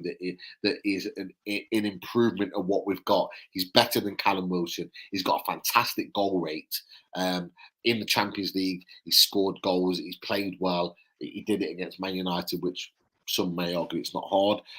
But you know, he's played well and scored goals at a top level. Zapata is an option for me. You've got the likes of Emmanuel Dennis. You know, don't discard someone like Sebastian Haller at Ajax, who has had a tremendous season at Ajax, not just in the Dutch league, but in the Champions League. That might be looking at a second stint in the English Premier League as an opportunity. You've got players like that to look at, to really kind of, you know, that want to prove themselves at the next level. So there's strikers like that are available, in my opinion, that I think we should be at least having a look at. There'll be strikers out there. I'm not worried. No. We'll get a striker that would improve our current team right now, and I think we've got a really good scouting team that have been looking at a lot of players that we probably don't even know or are even aware of, that I think we'll be looking at taking in the summer. So, Isaac at Sociedad is one that springs to mind. Yeah, I mean, he's another one that's attracting massive interest from top teams, but is at Sociedad and they're not like playing, high level European Champions League football. So, could we take him? Of course, he's another player. You got Alcácer at I'm trying to think of who he plays for. I think it. Oh yeah. Is it Villarreal? Alcácer. Villarreal. It might be Villarreal. It's either Villarreal or Seville. I can't remember which one, but he's playing in there. Again, he's 28, 29-year-old striker, a goal getter. You've got options there. We've just named about five strikers there that we can look at. Yeah. Life goals, sorry, not Cavani, not Jordan Rhodes. Two very different levels of strikers there. But Zapata in there. Zlatan on a free. Life goals is said. Zlatan on a free. He would certainly be a good one. And the guys at the Geordies down south have been talking about a lot recently. That actually Derek Sharp has just mentioned, the Czech Republic striker Patrick Schick. Who is a very, very good striker, and P. Davidson has just said the same. He's another one. I wouldn't sign Weghorst. I think his performances at Burnley have said everything we need to know. He would be a downgrade, not an upgrade. But Patrick Schick is a good striker, good goal-getting striker that I think we could prize away. And there are options there. You've got the young lad. You got Thuram, who's at Borussia, I think Borussia Mönchengladbach. Yeah, is it Lilian Thuram's son, isn't it? Yeah, Marcus Thuram. Marcus Thuram, that's the one. Good striker, very good striker. We're also linked with Alessandro Play. Not had a great time recently, but is a good striker too. We've just named a number of players that we could go to. And we'll have missed many. Yeah. And I think we'll take them all. And I can't believe I forgot about him. And he's another great option. From Napoli. We've just named 8 or 9 strikers that we've looked at as an alternative to Darwin Núñez. Am I worried that we're going to get a top striker? No, I'm not. No. Simple as. Absolutely. But yeah, that's all the questions. Great to see that Forest are tearing Steve Bruce's West Brom a new one. And apparently, Jack Colback has scored a Papi Cisse-esque goal in that game. So if you haven't checked it out, check it out. I've not seen it. I'll check it out after this show. But look, Chris, another great show in the bank.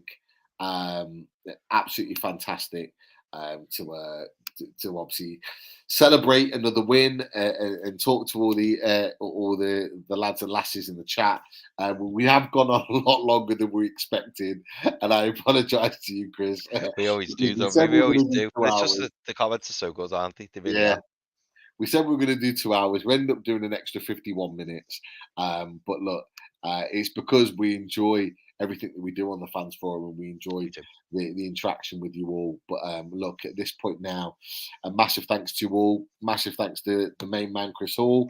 Come and check us out on away days tomorrow night, 7:30, where we'll be previewing the next game, Palace on Wednesday, on Loaded HQ. But until then, you guys take care. Have a fantastic evening. Enjoy the rest of the Forest West Brom game. And we'll speak to you soon. See you later.